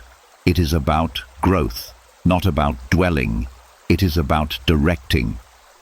Through this nightly discipline, you shape your character gently but consistently. You teach your mind to see with clarity. You teach your heart to soften with compassion. And you teach your life to align with your highest values, one quiet night at a time. There is a certain heaviness the mind collects throughout the day, little frustrations, quiet disappointments, unspoken worries, pointless comparisons, and small emotional bruises that never got processed. They settle in the corners of your mind like dust. By nightfall, that dust becomes clutter. It fills your inner space, narrows your perspective, and makes even simple thoughts feel overwhelming. The Stoics understood this accumulation deeply, and they used one of their boldest, simplest tools to clear it away each night: memento mori, the reminder of life's impermanence. But at night, this reminder becomes something different. It becomes psychological decluttering. Nightly memento mori is not about fear. It is not about dwelling on death. It is about zooming out so far that everything unnecessary falls away. It clears the mind with a single shift in perspective. The practice begins with a quiet acknowledgement. One day, none of this will remain, and because of that, I do not need to carry everything tonight. This awareness is not meant to sadden you, it is meant to liberate you. When you remember that life is temporary, petty worries lose their power. The things that felt heavy become small. The things that felt urgent become irrelevant. The thoughts that once felt permanent shrink into passing moments. The mind unclenches because it recognizes that most of what it's holding does not deserve to take up space in a life this fragile, this brief, this precious. The Stoics used memento mori as a filter. Before sleep, it removed everything that didn't matter. All the noise, all the drama, all the clutter created by ego and fear. The first layer of decluttering happens instantly. Small irritations dissolve. You stop replaying someone's tone of voice. You stop obsessing over a minor mistake. You stop mentally defending yourself against invisible critics. These are the first things to fall away when you view the day through the lens of impermanence. They were never meaningful. They were simply loud. The next layer of decluttering involves releasing emotional debris. When you remember the brevity of life, your heart naturally softens. The anger you felt earlier loses its fire. The resentment you were holding on to feels pointless. The envy that tried to take root becomes absurd. Memento mori resets the emotional scale. It puts your life into proportion. It shows you what actually matters and what never did. From this place, forgiveness becomes easier. Not because the other person deserves it, but because you deserve peace. Nightly memento mori removes the illusion that holding on to pain protects you. It shows you that holding on to pain only steals from the limited nights you have on this earth. The mind releases because it finally understands the cost of clinging. Another part of memento mori is recognizing how many of your worries are based on imagined futures. When you reflect on impermanence, those worries lose their grip. You see that you cannot live a future that isn't promised. You cannot suffer over outcomes that may never arrive. The mind becomes anchored in the present moment because the present is the only place where life actually exists. This dissolves the anxiety loops that keep so many people awake at night. The Stoics also used memento mori to sharpen gratitude. When you acknowledge your impermanence, simple things become extraordinary. The warmth of the bed, the quiet of the night, the steady rhythm of your breath. Gratitude clears the mind because it shifts your focus from what is missing to what is already here. The clutter of longing, dissatisfaction, and comparison fades. What remains is openness. Another powerful effect of nightly memento mori is identity decluttering. Throughout the day, you carry roles: worker, parent, partner, achiever, problem solver, protector. These roles create pressure, expectations, and self-demands. But when you reflect on the temporary nature of life, the ego that clings to these identities loosens. You see that none of these roles define you fully. They are temporary, just like everything else. This loosening frees the subconscious. It stops analyzing your performance. It stops grading your worth. It stops dragging identities into sleep that were never meant to be permanent. The final layer is serenity, a quiet acceptance that life is unfolding and you are simply here to live it, not to perfect it, not to control it, not to carry it all. Nightly memento mori softens the belief that you must fix every problem before resting. When you remember the brevity of life, you see the absurdity in refusing yourself peace tonight. This practice creates room for calm, room for clarity, room for dreams that heal instead of harm. Nightly memento mori does not take anything from you. It gives you back the space your mind needs to rest. It clears out the emotional clutter, the mental debris, the imaginary burdens. It leaves you with only what matters: presence, gratitude, peace. And in that emptiness, the mind finally breathes, and sleep finally enters with ease. There is a point in the night, after the mind has released the noise, after the emotions have softened, after perspective has widened, when the subconscious becomes unusually open. The barriers are down. The inner world grows quiet. The deeper layers of the mind begin their silent work. This is the moment the Stoics valued more than most people realize. Because in this quiet, receptive state, The subconscious is not just resting, it is learning. It is reorganizing. It is imprinting patterns that will guide your actions tomorrow without effort. This is where the Stoic practice of anchoring virtues into automatic behaviors begins. The Stoics believed that true virtue is not a performance. It is not something you force. It is not something you remember only when life is calm. Virtue is meant to live in your reflexes, how you speak without thinking, how you react under pressure, how you treat others in moments when you are tired or stretched thin. And they understood that these reflexes are shaped by the subconscious, not the conscious mind. What you practice in moments of quiet becomes who you are in moments of chaos. Nighttime offers the most fertile soil for this transformation. Anchoring a virtue begins with choosing a single quality you want to embody, not in grand gestures, but in small, everyday actions. Calmness, patience, courage, generosity, honesty, presence. The Stoics saw virtues as practical strengths, not abstract ideals.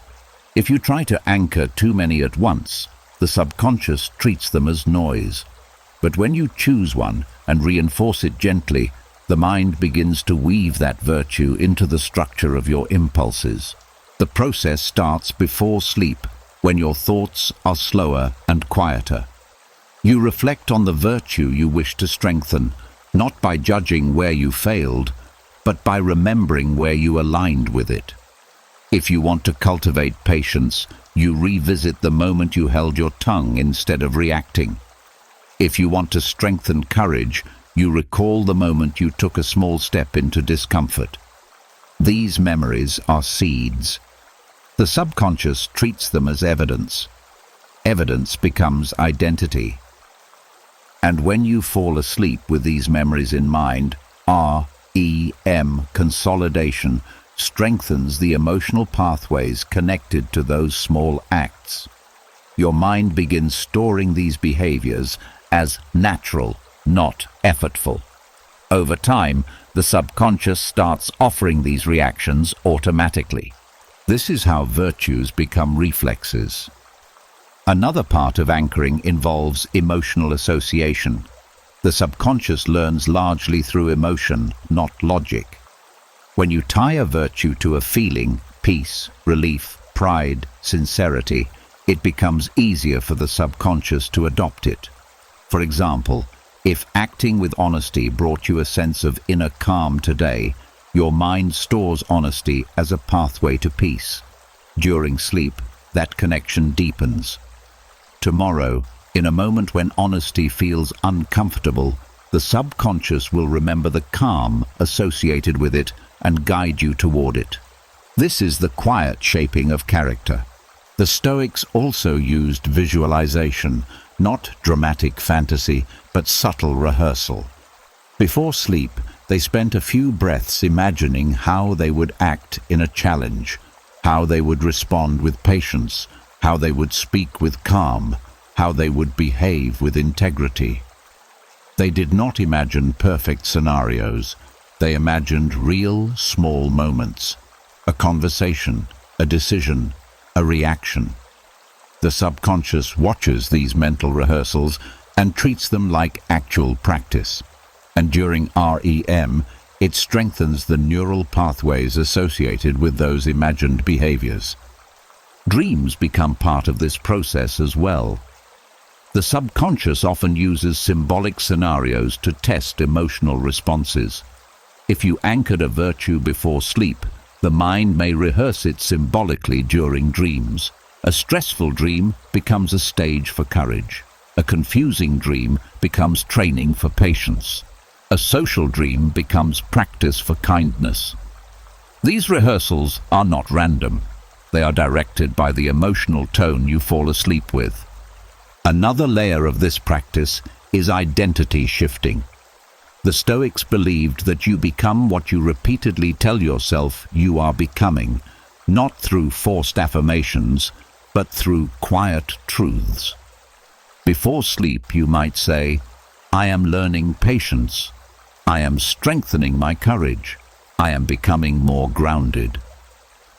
These statements are gentle enough that the subconscious does not reject them. They are framed as growth, not perfection. The mind accepts them and begins reshaping your self-image accordingly. Identity is one of the strongest drivers of automatic behavior. When the subconscious believes you are becoming patient, your reactions shift naturally to match that identity. Anchoring also involves removing barriers. If there is a belief that blocks a virtue, I'm not a calm person. I always lose control. I can't change. Nighttime is the place to release it. You do not fight these beliefs. You simply acknowledge their origin. They came from past experiences, not from truth. When you stop identifying with them, they lose power. And with less resistance, virtues anchor more easily. The final part of this practice is consistency. Anchoring doesn't require intensity. It requires repetition, small, nightly reminders, small, real-life applications, small acknowledgements of progress. The subconscious learns through rhythm. The virtue becomes a part of your inner architecture, something you express without thinking. You wake up one morning and realize you didn't react the way you used to. You didn't snap. You didn't hide. You didn't avoid. You didn't spiral.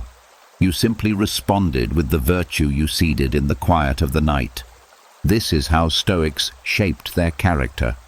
Not through force, not through guilt, but through gentle, nightly conditioning that taught the subconscious to crave what is wise and release what is harmful. Virtue becomes effortless when the mind learns to choose it before you even open your eyes. There is a moment at night, after the body has softened, after the thoughts have slowed, after the day has fallen away, when your inner world becomes fluid. Identity loosens, boundaries soften, possibility opens. This is the moment the Stoics quietly valued, because the subconscious becomes receptive, impressionable, and deeply creative. It is the doorway through which you can meet a wiser version of yourself and let that version shape who you become by morning. This is the future sage visualization, a Stoic-inspired practice of becoming your highest self while you sleep. The Stoics never saw wisdom as something reserved for the old or the enlightened. They saw it as a direction, a version of you that already exists in potential, quietly waiting for you to step toward it. A version shaped by clarity, patience, courage, discipline, compassion, and inner steadiness. This version isn't imaginary. It is the person you are capable of being when fear loosens and virtue leads. The goal of this visualization is not to dream of perfection. It is to create a relationship with the person you are becoming. The process begins with soft awareness. As you settle into bed, you let go of today's identity, the rushed version of you, the reactive version, the tired version. You acknowledge that who you were today is not fixed. It was simply today's expression, shaped by circumstances. This simple acknowledgement opens the space for transformation. When you no longer cling to the self of the day, the door to your future self opens. Next comes the gentle forming of the future sage. Not a detailed fantasy, not an idealized hero, a feeling, a presence, a quiet sense of the person you would be if your highest qualities were leading you.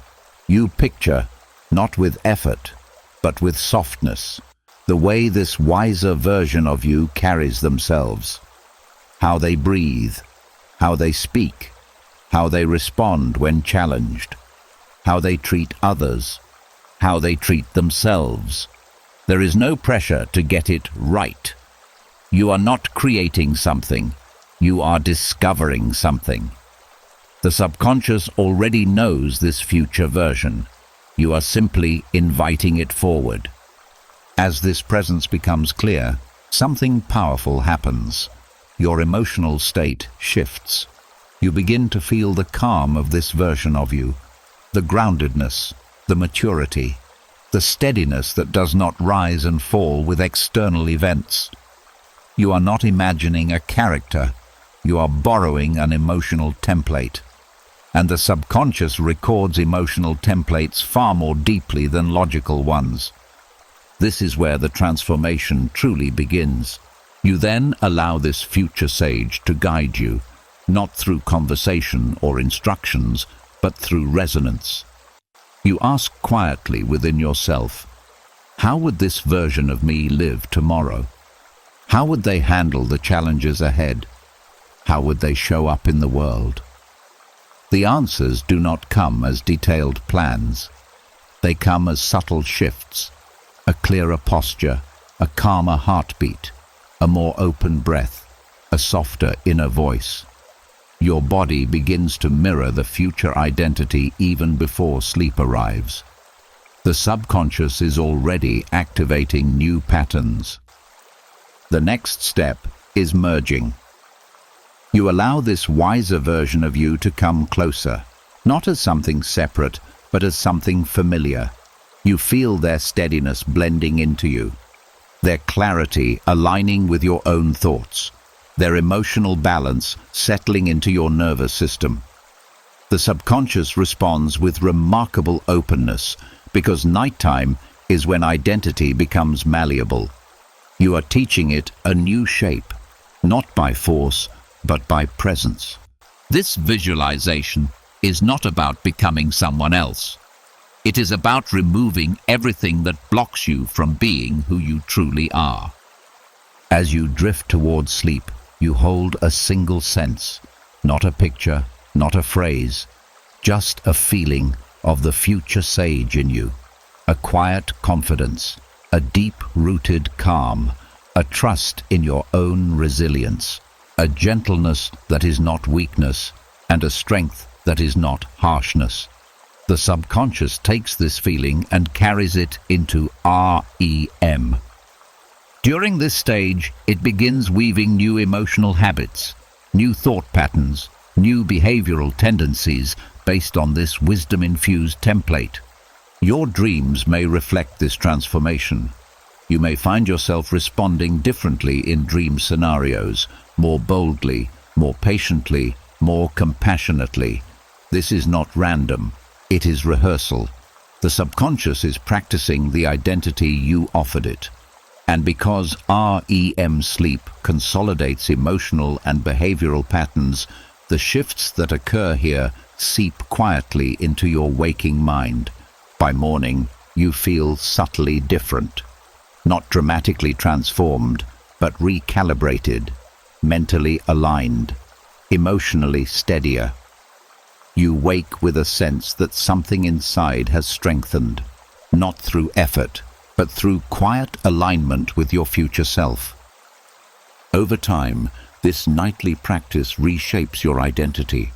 You stop reacting from old wounds and start acting from deeper wisdom. You stop living from fear and start living from clarity. You stop repeating patterns and begin creating new ones. This is the secret the Stoics understood. Your future self is not waiting for you in the distance. They are built inside you, night by night, thought by thought, value by value, dream by dream. Through the future sage visualization, you become a co-creator of your own evolution. You shape your character while the world sleeps. You rise each morning a little wiser, a little stronger, a little more yourself. One night at a time. There is a strange truth about comfort. The more you chase it, the less peaceful you become. A soft bed, a warm room, a familiar routine, these things help the body, yes, but they often do nothing for the restless mind. In fact, The more we structure our lives to avoid any form of discomfort, the more fragile our inner world becomes. The Stoics understood this deeply. They knew that true rest does not come from perfect conditions. It comes from a resilient mind, one that does not panic when things feel slightly off, slightly inconvenient, or slightly unpredictable. This is why the Stoics practiced something counterintuitive, yet profoundly effective. Voluntary discomfort. Not suffering, not punishment, not self-harm. A small, deliberate exposure to mild discomfort that strengthens the mind's adaptability, so when the night brings its natural unpredictabilities, you don't fall apart. This practice has a direct effect on sleep because much of nighttime anxiety comes from resistance. Resistance to feeling slightly too warm, slightly too cold, slightly restless, slightly awake, slightly uncomfortable. When the mind expects perfect conditions, anything less becomes a problem. And problems activate stress, and stress disrupts sleep. Voluntary discomfort unhooks this entire pattern. It begins with choosing minor challenges during the day, not dramatic, not heroic, simply slightly uncomfortable things. Taking a colder shower than usual, sitting without your phone for a few minutes, walking without headphones, eating a simpler meal, delaying a craving, letting yourself feel a moment of boredom without escaping into stimulation. Each of these small acts strengthens a quiet part of your mind, the part that whispers, "I can handle this." The subconscious stores these moments.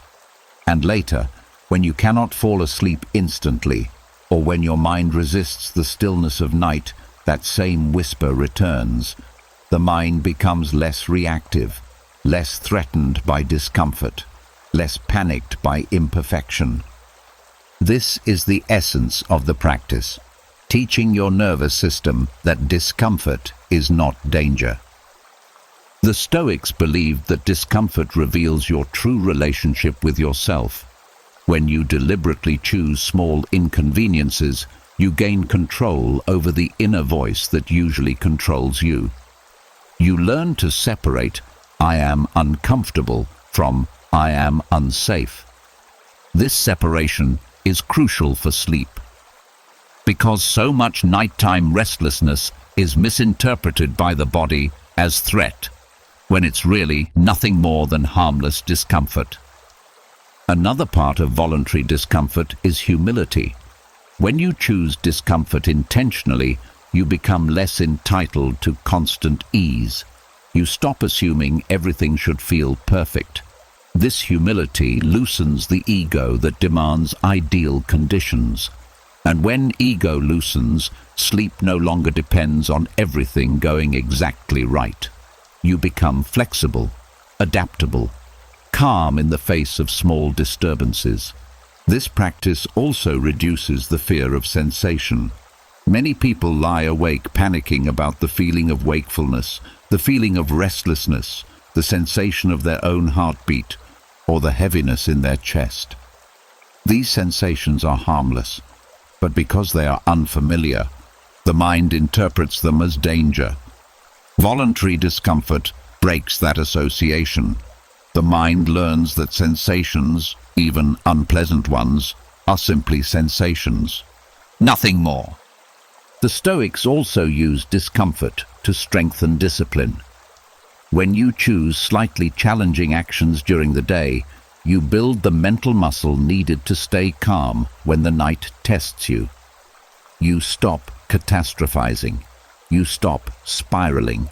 You stop trying to control every moment. Sleep, ironically, comes easier when you stop demanding it. Discomfort teaches you not to cling to control. Another subtle benefit of voluntary discomfort is contrast. When you occasionally experience small challenges, ordinary comfort feels more comforting. A warm bed feels warmer. A soft blanket feels softer. A quiet night feels more soothing. Comfort becomes a gift, not an expectation. This gratitude shifts the emotional tone of your night. A grateful mind sleeps more deeply than an entitled one. The final layer of this practice is psychological resilience. The Stoics understood that resilience is built in small doses, not through dramatic hardship. When you practice voluntary discomfort daily, the mind becomes less reactive overall. Stress triggers become weaker. Anxiety loops become shorter. The body enters parasympathetic states more easily because discomfort no longer activates the alarm system. And when bedtime arrives, you approach sleep differently. Not with desperation, not with tension, not with fear. You approach it with flexibility, ready for whatever the night brings. Maybe sleep comes quickly, maybe slowly. Maybe you wake up briefly, maybe you don't. Maybe your body feels restless, maybe it feels calm. But none of it becomes a crisis. None of it becomes a spiral. None of it becomes a story. You simply let the night unfold because your mind has practiced letting things be imperfect. This is why voluntary discomfort improves sleep, not by making your life harder, but by making your mind stronger. When the mind stops panicking at the slightest inconvenience, sleep becomes natural again. The night becomes a place of surrender instead of struggle. And the simple truth the Stoics lived by becomes clear. A mind that can handle discomfort is a mind that can finally rest. There is a strange pattern the mind falls into at night. The harder you try to control your thoughts, your emotions, your fears, or even your sleep, the more they slip away from you. The more you tighten your grip, the more restless you feel. The more you insist on calmness, the louder the mind becomes. This is the paradox that Chrysippus, one of the great early Stoics, understood deeply. You gain control only after you stop trying to force it. This is the essence of his mental reset paradox. Detach, and only then does the mind return to you.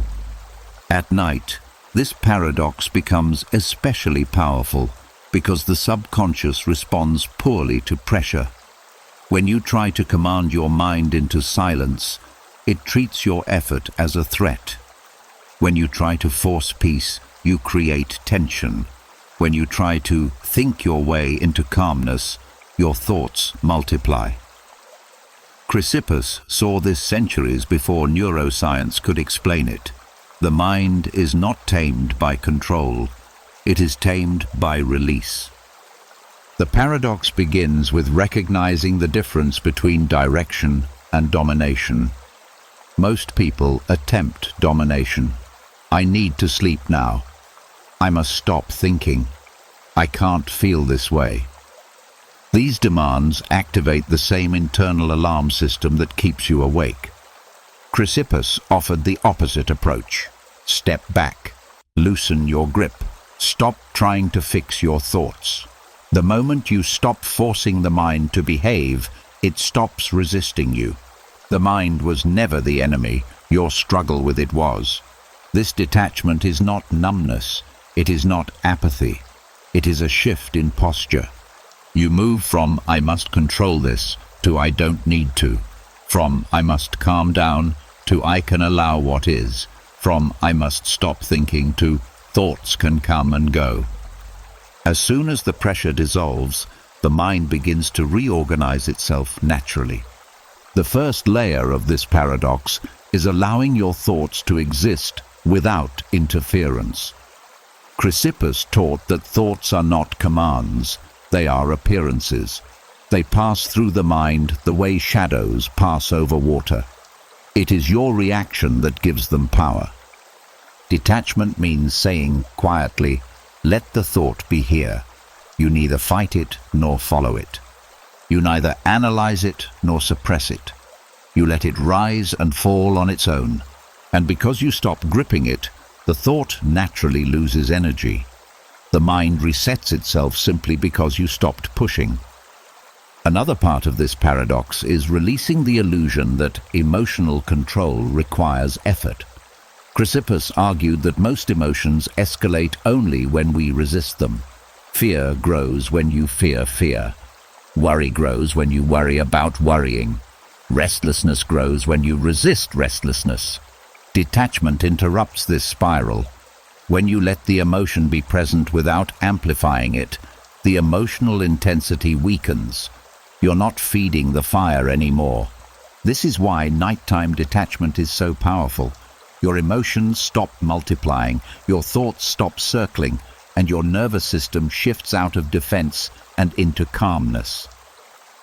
Another layer of the paradox comes from reframing control itself. Chrysippus believed that control is not about domination. Control is the natural outcome of alignment. When you stop wrestling with your inner world, you stop creating the very chaos you are trying to avoid. The moment you step back, the mind steps forward with clarity. The moment you stop resisting, the mind stops reacting. The moment you let go, you regain the influence you lost through force. Nighttime is when this paradox works best, because your subconscious is already trying to return to balance. Sleep is natural. Calm is natural. Stillness is natural. The only thing interrupting these processes is your conscious interference. Detachment removes that interference. Chrysippus taught that the mind has a self-correcting mechanism. Just like a body that heals when you stop picking at the wound, the mind resets when you stop arguing with it. To apply the paradox before sleep, you begin with one simple shift. Stop trying to control your inner world. Let it breathe, let it move, let it settle by itself. If a thought appears, you allow it. If restlessness rises, you allow it. If emotions stir, you allow them to float without anchoring them. This surrender is not weakness. It is wisdom. The recognition that the mind resets most effectively when you get out of its way. Then comes the final layer. Trust. Trust that your mind knows how to settle. Trust that your nervous system knows how to downshift. Trust that sleep will return when pressure dissolves. Trust that letting go is the act of control. This trust is what completes the paradox. When you detach from control, you regain it, not through force, but through alignment. And as you lie in bed, allowing thoughts to drift instead of wrestling them into silence, you begin to feel the shift. The breath softens, the mind slows, the body releases tension. The internal noise fades, not because you silenced it, but because you stopped feeding it. Chrysippus's paradox reveals a profound truth. You guide the mind by not gripping it. You calm the mind by not commanding it. You gain control by letting go of control. And when you master this art of detachment, sleep becomes not something you chase, but something that arrives naturally, as your mind resets itself in the quiet you've created. There is a mysterious quality to dreams, how they expose parts of you didn't know were still alive, how they bring buried emotions to the surface, how they test you with situations that never happened, yet feel strangely revealing. The Stoics paid close attention to this. They believed dreams were not random flickers of the mind or meaningless images. To them, dreams were moral landscapes, private arenas where your character revealed itself without performance, without pressure, without the masks you wear during the day. Dreams, in the Stoic view, function as moral testing grounds. Not tests you are meant to pass or fail, but tests that show you who you are becoming beneath conscious effort. The subconscious mind loosens the grip of social expectation, habit, and ego. What remains is raw instinct, unfiltered reaction, unedited desire. The Stoics observed that these nocturnal reactions provide clues about your inner moral alignment. What impulses still dominate, what fears still linger, what growth has taken root, and what parts of your character still need refinement. This does not mean dreams are moral judgments. Stoicism never treated dreams as prophecies, punishments, or supernatural messages. They saw dreams as mirrors. Imperfect mirrors, yes, but mirrors nonetheless, reflecting the emotional and moral tendencies that daytime busyness often hides. The first part of the Stoic perspective is understanding that dreams strip away the conscious self. During the day, your moral choices are influenced by upbringing, reputation, reasoning, and self-restraint. But in a dream, these filters weaken. The subconscious acts freely. This freedom reveals the impulses that still shape you. A dream where you panic may show unresolved fear. A dream where you lash out may show a lingering temper. A dream where you run away may reveal avoidance. These are not indictments. They are insights. They reveal where your emotional reflexes are misaligned with your values. To the Stoics, this was not discouraging. It was useful. If a dream revealed anger, it meant anger still had room to be understood. If it revealed fear, fear still had a lesson to teach. If it revealed jealousy, ego still needed softening. The dream became a teacher, not a judge. Another layer of the Stoic view is that dreams can reveal progress. Most people focus only on troubling dreams, but the Stoics looked for signs of virtue emerging subconsciously. A dream where you act with courage. A dream where you speak with honesty. A dream where you protect someone rather than harm. These moments, however small, were evidence that virtue had begun to sink into the deeper layers of the mind. That moral training was no longer just conscious effort. It was becoming instinct. This is why they respected dreams, not as supernatural messages, but as updates on internal growth. The Stoics also believed that the emotions triggered in dreams can be processed rather than feared. Dreams often intensify feelings, loss, desire, anger, confusion, because the subconscious tries to reorganize unresolved emotions into order. Instead of waking up disturbed, they encouraged waking up curious. What belief surfaced? What value was challenged? What fear became visible? Dreams show what the day hid. They reveal inner conflicts that need resolution, not through overthinking, but through gentle self-understanding. Another important Stoic insight is that dreaming is practice. Your subconscious rehearses emotional responses in dream form. If anger dominates your day, your dreams rehearse anger. If fear dominates your day, your dreams rehearse fear.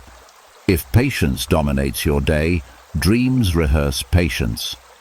The subconscious is always practicing something. The Stoics believed you could influence this practice by how you live while awake. Your daytime choices become dream material. Your dream material becomes tomorrow's instincts. This cycle is the moral rehearsal room of the mind. This is why nightly introspection, self-pardon, acceptance, and alignment with values were so important to the Stoics. They set the stage for dreams to rehearse growth instead of trauma, virtue instead of fear, clarity instead of confusion. When the mind enters sleep with intention, dreams shift accordingly. They become gentler, more coherent, more revealing, and more aligned with the character you aspire to cultivate. But the Stoics also warned not to cling to dreams or over-interpret them. Dreams are symbolic, not literal. They show emotional truth, not factual truth. They illuminate tendencies, not destinies.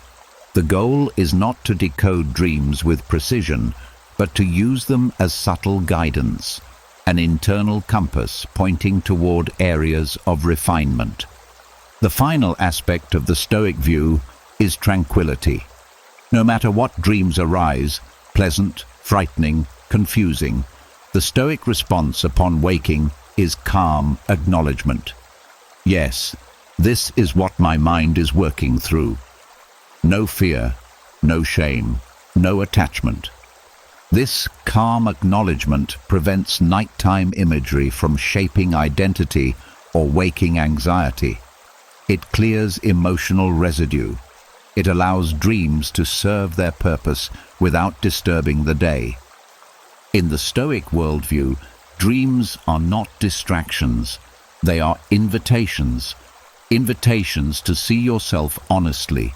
Invitations to understand your deeper tendencies. Invitations to grow in ways the conscious mind cannot achieve alone. You do not control your dreams, but you can guide the mind that creates them. And when you live with intention, your dreams become not battlegrounds, but training grounds for the person you are becoming. There is a certain voice that becomes louder at night, the one you don't hear much during the day because noise and tasks drown it out. But when everything quiets, when the lights dim, when you're finally alone with your thoughts, the inner critic steps forward, and it does not whisper. It sharpens. It exaggerates. It invents. It rewrites your day with a tone harsher than any stranger would use. This voice tells you you're not doing enough, not being enough, not achieving enough. And it can keep you awake long after your body is ready to sleep. The Stoics understood this voice well. They called it the unexamined impression, a thought that masquerades as truth simply because it appears in your mind. They knew the inner critic is persuasive, emotional, and often irrational. So they used one of their most powerful tools to confront it: Stoic rhetoric, the art of debating your own thoughts with clarity, logic, and calmness. Not to attack yourself, not to argue aggressively, but to bring reason into a space where emotion has taken over. This practice is subtle and gentle, yet deeply liberating. It begins with recognizing when the inner critic is speaking. The critic's tone is unmistakable. Absolutes: you always fail. Catastrophes: tomorrow will be terrible. Comparisons: everyone else is better. And personal attacks: you should be ashamed. The Stoics taught that before responding, you pause, not to agree, not to resist, but to separate the thought from the thinker. This is a thought, not a truth. This small separation breaks the critic's spell. Next comes interrogation, the Stoic method of questioning a thought until it reveals its weakness. Marcus Aurelius would ask, "Is this actually true?" Epictetus would add, "Is this thought helping me or harming me?" Seneca would say, "What evidence does this thought have?" You treat your thought as if it was someone making an argument. You don't attack the person, you evaluate the claim. When the critic says, "You failed today," you ask, "Where exactly? What was the expectation? Was it even realistic? What did I actually do well?" The critic thrives on vagueness. Clarity weakens it. When the critic says, "You're falling behind," you ask, "Behind whom? Who set this race? Is this thought based on my values or someone else's?" Stoic rhetoric reveals that most criticisms fall apart under examination. Another key technique is reframing, a gentle shift from emotional exaggeration to grounded truth. Instead of "I ruined everything today," the Stoic mind says, "I made one mistake that can be corrected." Instead of "Nobody respects me," "I had one uncomfortable interaction." Instead of "I'll never get better," I am learning at the pace a human learns. The inner critic loses strength when faced with proportion. Stoics also use logic to challenge emotional predictions. The critic often speaks in future catastrophes. So you ask, what do I actually know? What evidence supports this fear? What has experience shown me? Fear is loud but rarely accurate. Reason brings volume down. Another layer of Stoic rhetoric is compassion, not soft pity, but calm understanding. The Stoics believe that the inner critic often arises from old wounds, unmet expectations, or childhood fears. So they approach their thoughts with gentleness. You are scared, not broken. You are tired, not incapable. You are human, not failing. Compassion disarms the critic by refusing to meet hatred with hatred. The Stoics also use the principle of the third person to debate the critic. Marcus Aurelius often advised speaking to yourself as you would to a friend.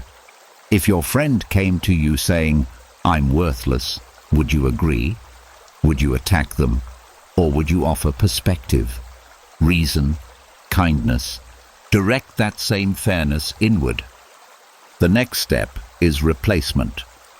Once you dismantle the critic's argument, you replace it with a more accurate thought, not blindly positive but grounded. For example, I am capable of improvement.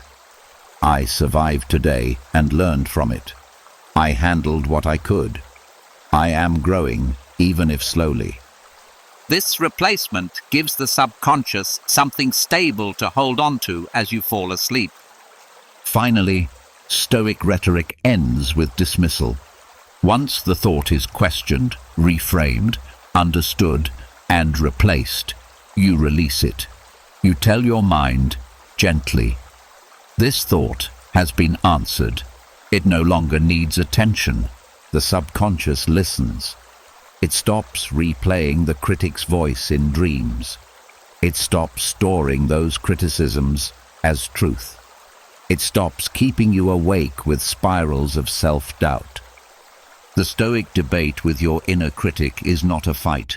It is a dialogue between your present self and your wounded patterns. It is a conversation where reason and compassion, working together, quiet the harsh voices inside you. In the silence that follows, you begin to feel something new, the return of self-trust, the softening of fear, the loosening of shame. And as the critic retreats, sleep finally finds you, not because the critic vanished, but because you learned how to calmly, wisely put it in its place. There is a point each evening when your mind feels crowded, full of thoughts you didn't ask for, emotions you didn't choose, and mental residue you didn't have time to process. All day long, your brain absorbs impressions, conversations, expectations, subtle tensions, and unfinished decisions. By nightfall, these fragments tangle together, creating a heaviness that sits behind the eyes and beneath the breath. The Stoics knew this mental heaviness well, and they developed one of the most practical tools to dissolve it: nightly journaling. Not for productivity, not for creativity, but for cognitive purification. This was not journaling in the modern sense of writing pages endlessly. It was closer to a mental cleansing, a way of pulling hidden thoughts from the shadows and laying them out where they can be seen, understood, and released. The Stoics believed the mind becomes toxic when thoughts remain trapped inside it. Writing breaks the trap. Nightly Stoic journaling begins with a simple intention: let me empty what does not belong in tomorrow. This intention alone shifts the mind. It signals that the day is ending, that thinking can soften, and that the subconscious no longer needs to hold everything at once. The first layer of cognitive purification is extraction, removing thoughts from the mind by giving them a place outside of it. When you write down even the simplest sentence about what troubled you, The mind relaxes. It no longer needs to rehearse that thought in a loop. The thought is stored safely on the page. This is a form of psychological untangling. The Stoics understood that the mind will keep replaying thoughts until it knows they are understood. Writing tells the mind, "You have been heard." The second layer is sorting. Not every thought deserves the same attention. Not every emotion needs to be carried forward. Seneca believed that clarity comes when you categorize your inner world. So when you journal, you are not pouring emotion blindly. You are separating what truly matters, what needs correction, what can be released, what belongs to someone else, what was simply noise. This sorting is not done with judgment. It is done with calm curiosity. When you classify your thoughts, their emotional weight diminishes. You are no longer overwhelmed because you see each thought for what it is, a moment, not a monster. The next layer of Stoic journaling is reframing. After extracting and sorting, you gently adjust the story your mind told itself during the day. Maybe you felt rejected, but upon writing, you realize you were simply projecting fear. Maybe you felt overwhelmed, but on paper, the facts look manageable. Maybe you felt angry, but writing shows that your anger came from stress, not malice. Reframing is not lying to yourself. It is removing distortion. It is giving the mind a more accurate, more peaceful interpretation of events. This reframing becomes the version of the story your subconscious processes during sleep. Instead of reinforcing pain, your dreams reinforce clarity. Another part of cognitive purification is neutralization, taking the emotional charge out of thoughts by describing them plainly. The Stoics avoided dramatic language. They wrote in simple terms. I felt pressure. I was tired. I reacted quickly. I misunderstood the tone. This simplicity detoxifies the mind.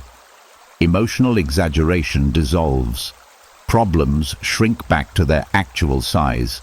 The subconscious receives cleaner data and stops treating harmless moments like threats. Stoic journaling also includes values alignment. After writing what occurred, you reflect on how your actions aligned or misaligned with your principles. This reflection is gentle, not accusatory. When you recognize where you acted with wisdom, you reinforce virtue. When you see where you drifted, you correct course, not through guilt, but through awareness. This teaches the subconscious what behaviors to strengthen during REM. Values alignment turns journaling into moral calibration. Another layer is release, the most important step. After writing, sorting, reframing, and aligning, the Stoics intentionally let the day go. They did not revisit what was written. They did not carry the emotional charge forward. The journal became a container for the day, a vessel that holds what the mind no longer needs to hold. This release signals to your subconscious, the processing is complete. You can rest. When you close the journal, you close the psychological loop. Your mind no longer drags the day into the night. Your thoughts no longer leak into dreams. Your emotions no longer sit heavy in your chest.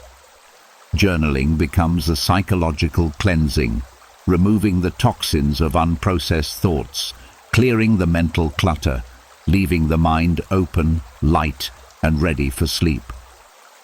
The final aspect of Stoic journaling is continuity. You do not need to write pages. You do not need to impress yourself. You write enough to clear your mind.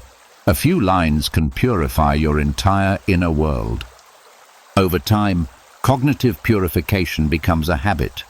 Your mind stays clearer during the day. Your emotional resilience increases. Your nighttime peace deepens.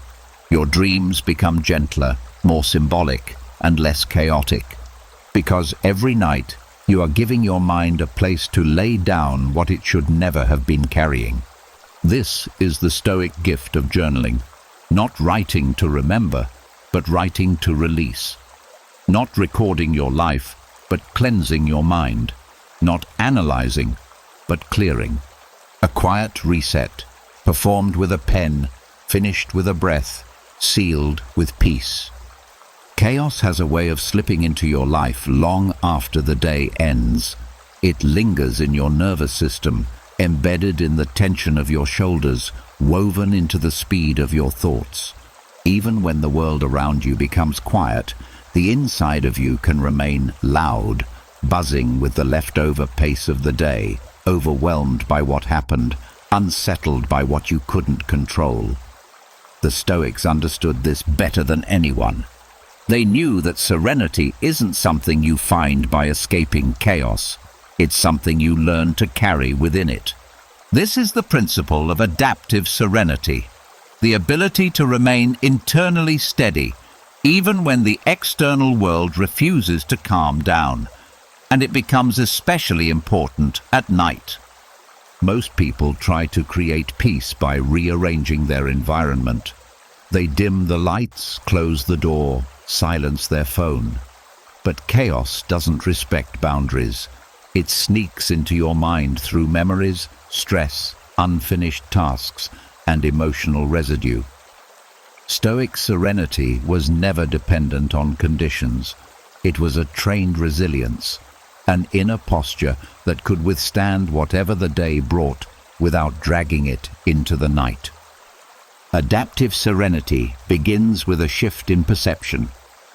The Stoics understood that chaos is rarely the problem. Your relationship to chaos is. Chaos is movement. Chaos is change. Chaos is unexpected events, difficult people, shifting plans. These things are a normal part of life, but the mind often interprets them as personal attacks or signs of failure. This interpretation creates stress, not the events themselves. When you stop personalizing chaos, its emotional power weakens immediately. The Stoics practiced saying, "This is happening, but it is not happening to me." This separation reduces the emotional load and makes space for calmness to grow. The second layer of adaptive serenity is creating internal spaciousness. In a chaotic environment, the mind tends to contract. Thoughts crowd together. Breathing becomes shallow. Attention narrows into panic or frustration. Spaciousness is the antidote. Not physical space, psychological space. You allow your thoughts to spread out. You allow your emotions to move without attaching to them. You allow the noise to exist without letting it collapse your inner world.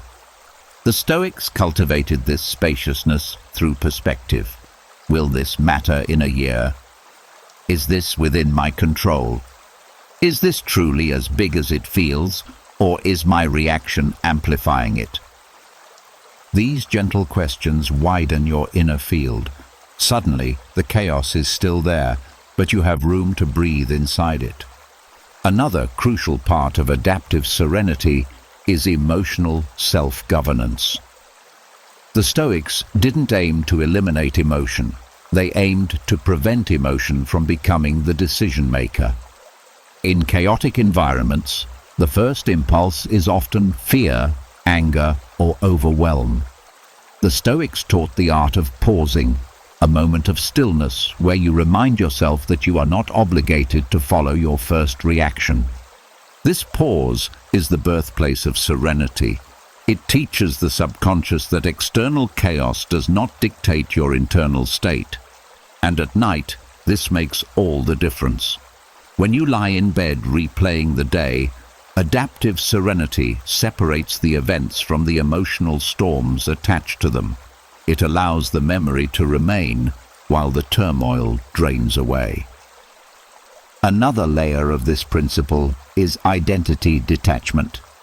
Chaos becomes more painful when it threatens your sense of self. I looked foolish. I should have handled it better. I ruined everything. I'm failing. These narratives turn external chaos into internal suffering. The Stoics learned to detach identity from circumstances. You can make mistakes without becoming a mistake. You can struggle without becoming weak. You can be overwhelmed without being defined by that moment. This detachment loosens the emotional knot inside you. The subconscious stops treating daily chaos as a reflection of your worth. Adaptive serenity also means adjusting your expectations. The Stoics understood that much of human suffering comes from demanding that life be peaceful. Chaos becomes less chaotic when you stop expecting stillness from the world and start cultivating stillness within yourself. This shift removes resistance, and when resistance disappears, tension dissolves. Not because the environment becomes peaceful, but because your inner environment does. Another part of adaptive serenity is what the Stoics called inner citadel behavior, returning to your core values in moments of external instability. In chaos, most people abandon who they want to be. They react impulsively. They shrink. They lash out. They panic. But when you anchor yourself in virtue, calmness, patience, reason, humility, your inner world remains stable regardless of what is happening around you. At night, this anchor prevents you from replaying the day with self-judgment. You acted from values, not chaos, and that makes it easier for the mind to rest. The final layer of adaptive serenity is surrender, not defeat, but willingness. A willingness to let the day be what it was. A willingness to allow life to unfold without controlling every detail. A willingness to rest without solving every problem first.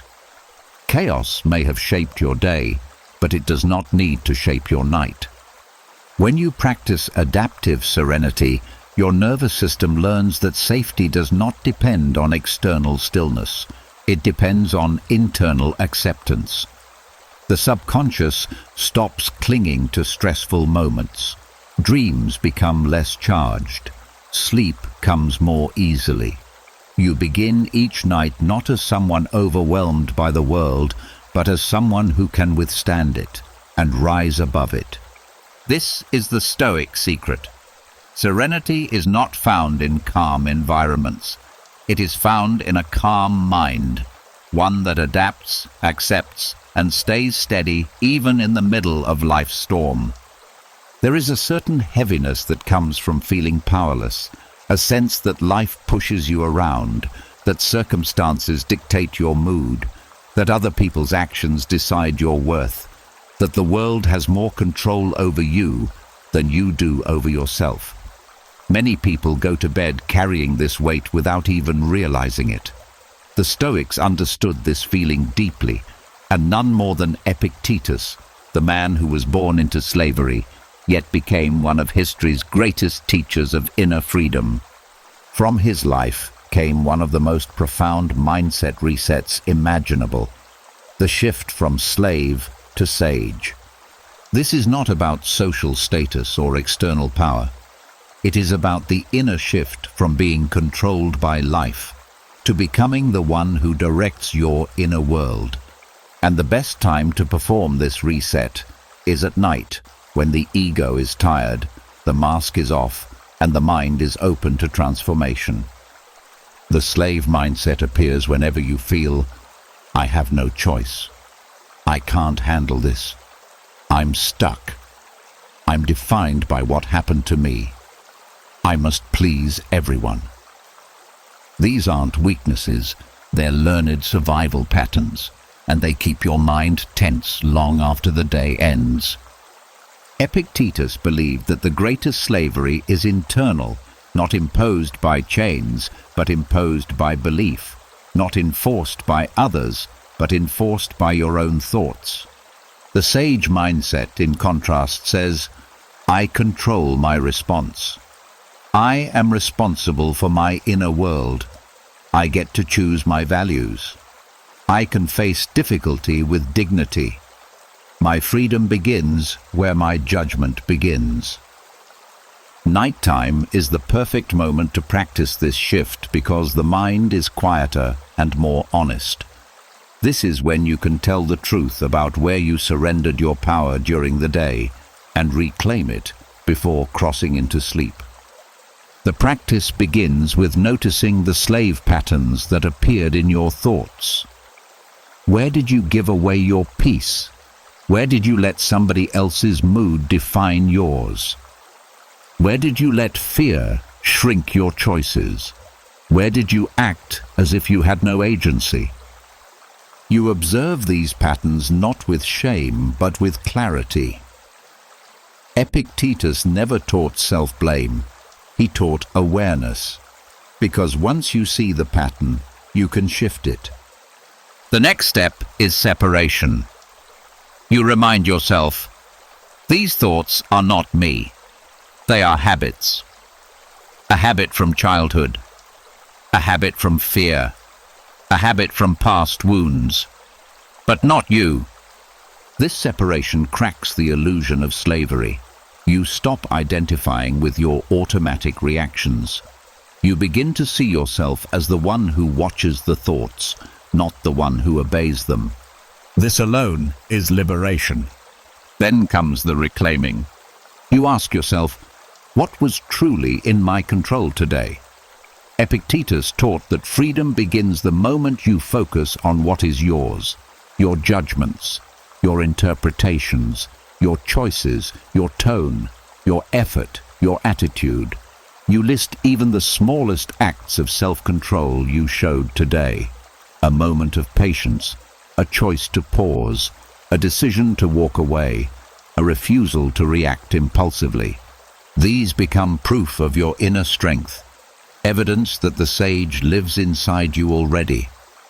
Next, you identify where you confused what's not in your control with what is. Maybe you carried someone else's disappointment as if it belonged to you. Maybe you worried about outcomes that are shaped by countless forces you cannot influence. Maybe you replayed a situation trying to perfect it in hindsight. Seeing these clearly helps your mind release them. You stop gripping the world. The world stops gripping you. Another part of the mindset reset is rewriting your inner narrative. The slave mindset uses language like, I can't, I have to, I'm trapped. The sage mindset transforms that language into, I choose, I prefer, I will handle. This is my responsibility. This is outside of my control. This new language rewires the subconscious. It shifts the emotional tone of your inner world. It teaches the mind to respond from strength instead of fear. Epictetus also taught visualization, not of perfect outcomes, but of moral strength. Before sleep, you visualize the sage version of yourself facing the same challenges you face today. How would they speak? How would they react? How would they interpret the moment? The subconscious absorbs this imagery and rehearses new responses during REM sleep. Your dreams become moral training grounds. Your instincts deepen. You wake with a new baseline of inner agency. The final step of the slave-to-sage reset is release. You let the day go. You let the mistakes go. You let the shame go. You let the old patterns go. You tell yourself, quietly, gently, I reclaim my inner freedom. I choose my response. And tonight, I reset. This is not denial. It is sovereignty. It is the reclaiming of your inner throne. Epictetus taught that no one can enslave a mind that knows its own power. When you practice this reset at night, your mind stops sleeping as a prisoner and begins sleeping as a philosopher, a leader, a free human being. And each morning, you rise a little less controlled by the world and a little more guided by the sage within you. There is a quiet window each night, right before the mind slips fully into sleep, when your thoughts loosen just enough for transformation. This is the moment when the events of the day begin replaying themselves without your permission. A conversation resurfaces, a mistake echoes, a moment of tension returns sharper than before. Most people experience this replay as a burden, a source of anxiety or regret. But the Stoics saw something different in this natural process. They saw an opportunity. This is where mind rehearsal therapy begins. The Stoic practice of replaying the day with calm reasoning so the subconscious can reorganize it without distortion. The mind will review your day whether you want it to or not, but you can choose how the review happens. You can let the mind replay the day through fear, embarrassment, or self-judgment. Or you can replay it through clarity, neutrality, and wisdom. This small shift changes everything. Mind rehearsal. Therapy is not about obsessing. It is about guiding the mind's natural review process so it heals instead of harms. Because the mind is always rehearsing something, your role is to direct the rehearsal. It begins with soft observation. You let your mind drift back across the day, but you remove the emotional commentary. You don't tell yourself the story of what happened. You simply watch the scenes. The tone of your recollection is gentle, not dramatic. You observe your actions the way a Stoic would observe the world, without judgment, without exaggeration, without personalizing every detail. When you view the day like this, you stop identifying with it so tightly. You begin to see the difference between what happened and what you felt about what happened. This is the first layer of Stoic reasoning, separating facts from interpretations. Then comes the second layer, spotting distortions. Your mind often remembers the day inaccurately. It magnifies certain moments and shrinks others. It spotlights mistakes and darkens successes. The Stoics understood this bias and corrected for it. So as you rehearse the day, you catch your distortions. Did you assume someone was upset when they said nothing? Did you replay a mistake as if it destroyed everything? Did you interpret silence as rejection? Did you assign meaning to something uncertain? When you catch a distortion, you gently reframe it, not with forced positivity, but with accuracy. Maybe they weren't judging me. They might have been tired. This mistake was uncomfortable, not catastrophic. I don't know what they were thinking, so I don't need to add a story. The mind relaxes when you remove unnecessary construction. The next stage of the Stoic rehearsal is extracting the lesson. Stoics believed every day contains teaching about your reactions, your beliefs, your habits, your values.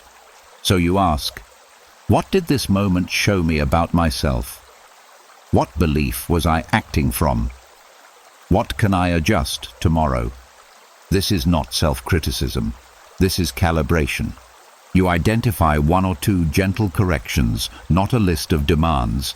The mind learns best through small, focused adjustments. These corrections become the notes your subconscious processes during sleep. Then comes the most important part, neutralizing emotional residue. When the day contains unresolved emotions, envy, frustration, shame, disappointment, they seep into dreams and distort sleep. The Stoics cleared this residue through rational distance. They reminded themselves, this feeling is temporary. This discomfort is part of growth. This moment does not define me. This is within my capacity to learn from. This rational distance lowers emotional intensity. The subconscious no longer treats the memory as a threat. It becomes a puzzle piece rather than a burden. Another layer of rehearsal is practicing your ideal response. Not fantasizing, not shaming yourself, simply imagining how you would respond if the moment repeated itself tomorrow with more wisdom. If you snapped at someone, you visualize pausing. If you avoided something, you visualize taking one small step. If you felt overwhelmed, you visualize speaking gently to yourself. These micro-visualizations are powerful because the subconscious treats imagined behavior as rehearsal. REM, sleep, then consolidates the rehearsal as if you had lived it. This is how Stoic reasoning quietly rewires your instincts. Finally, the rehearsal ends with release. You tell the mind, the day is understood, it is complete. This closure prevents the mind from recycling the same scenes all night. It signals to the subconscious that the review is finished and it can move into restoration mode. Over time, this nightly practice changes how your mind processes life. Your mistakes lose their sharpness, your emotions become more stable, your reactions become more deliberate, your dreams grow calmer, your mornings feel lighter. Because you are no longer living in response to the raw version of your experiences. You are processing them through the lens of wisdom, truth, and calm reasoning.